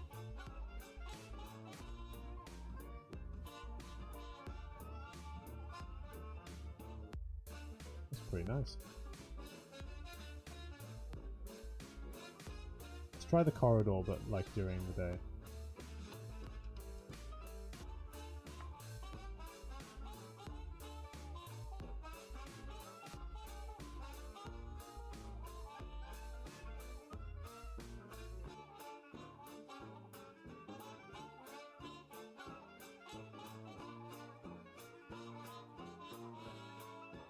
The filter is ruining it. I don't like the filter. The filter's great for the darker environments, but for the lighter environments I won't do the filter. We need that contrast. If I look down the corridor this way. Want your loot, Daddy? Advert! You aren't getting free adverts from me. No, no, no, you gotta pay me if you want to be sponsored, motherfucker. That's not how this works.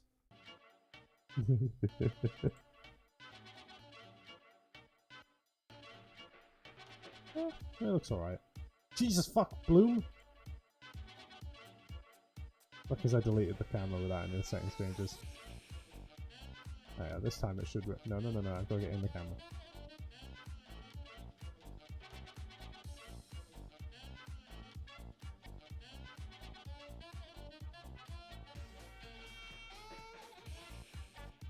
Now there should be no bloom. Good. I should be able to just delete that camera, and now let me just test it by rendering the light area. Good, bloom is no longer being applied. Lovely. Okay. What time is it now? 12, 14, 15, 17. We're about 5:30. What time does Blue get back?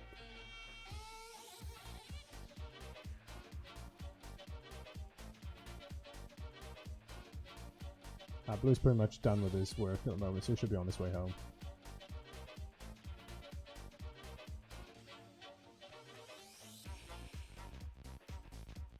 Yeah. Alrighty, so in that case, we are going to be starting to prep for the big Minecraft stream. For those of you who don't know, and I've said it 100 times throughout this stream, so those of you who are still here and do know, I apologize, I'm going to say it again. But later on tonight, me and Blue, we are going to be streaming Minecraft on both of our Twitch channels respectively. The goal here being is that we're going to race to see who can beat the game first. However, we're going to have crowd control turned on, which means chat can use bits to actually spawn mobs, cause explosions, invert our mouse controls, stop us from jumping, respawn us, and straight up kill us, and stuff like that throughout it. So chat has the ability to help or hinder either one of us. So that's going to be good fun, and that's later on tonight, once we've gotten everything up and running, got everything ready. I've got the plugin working, I've got it all working on my end because I've done it before, but Blue hasn't yet, so it might take us a little while to get him up and going with it. But once we have, that's going to be a fun night. So I hope to see most of you there. If you want to join us, be sure to be there if you want to see the insanity that is us trying to beat each other while also trying to beat Twitch chat. You're all awesome, so keep being awesome. I've made a lot of progress today. I feel very proud of myself. So thank you all for watching, and well, you've been a wonderful audience. Thank you. Thank you a million. As always. Bye-bye.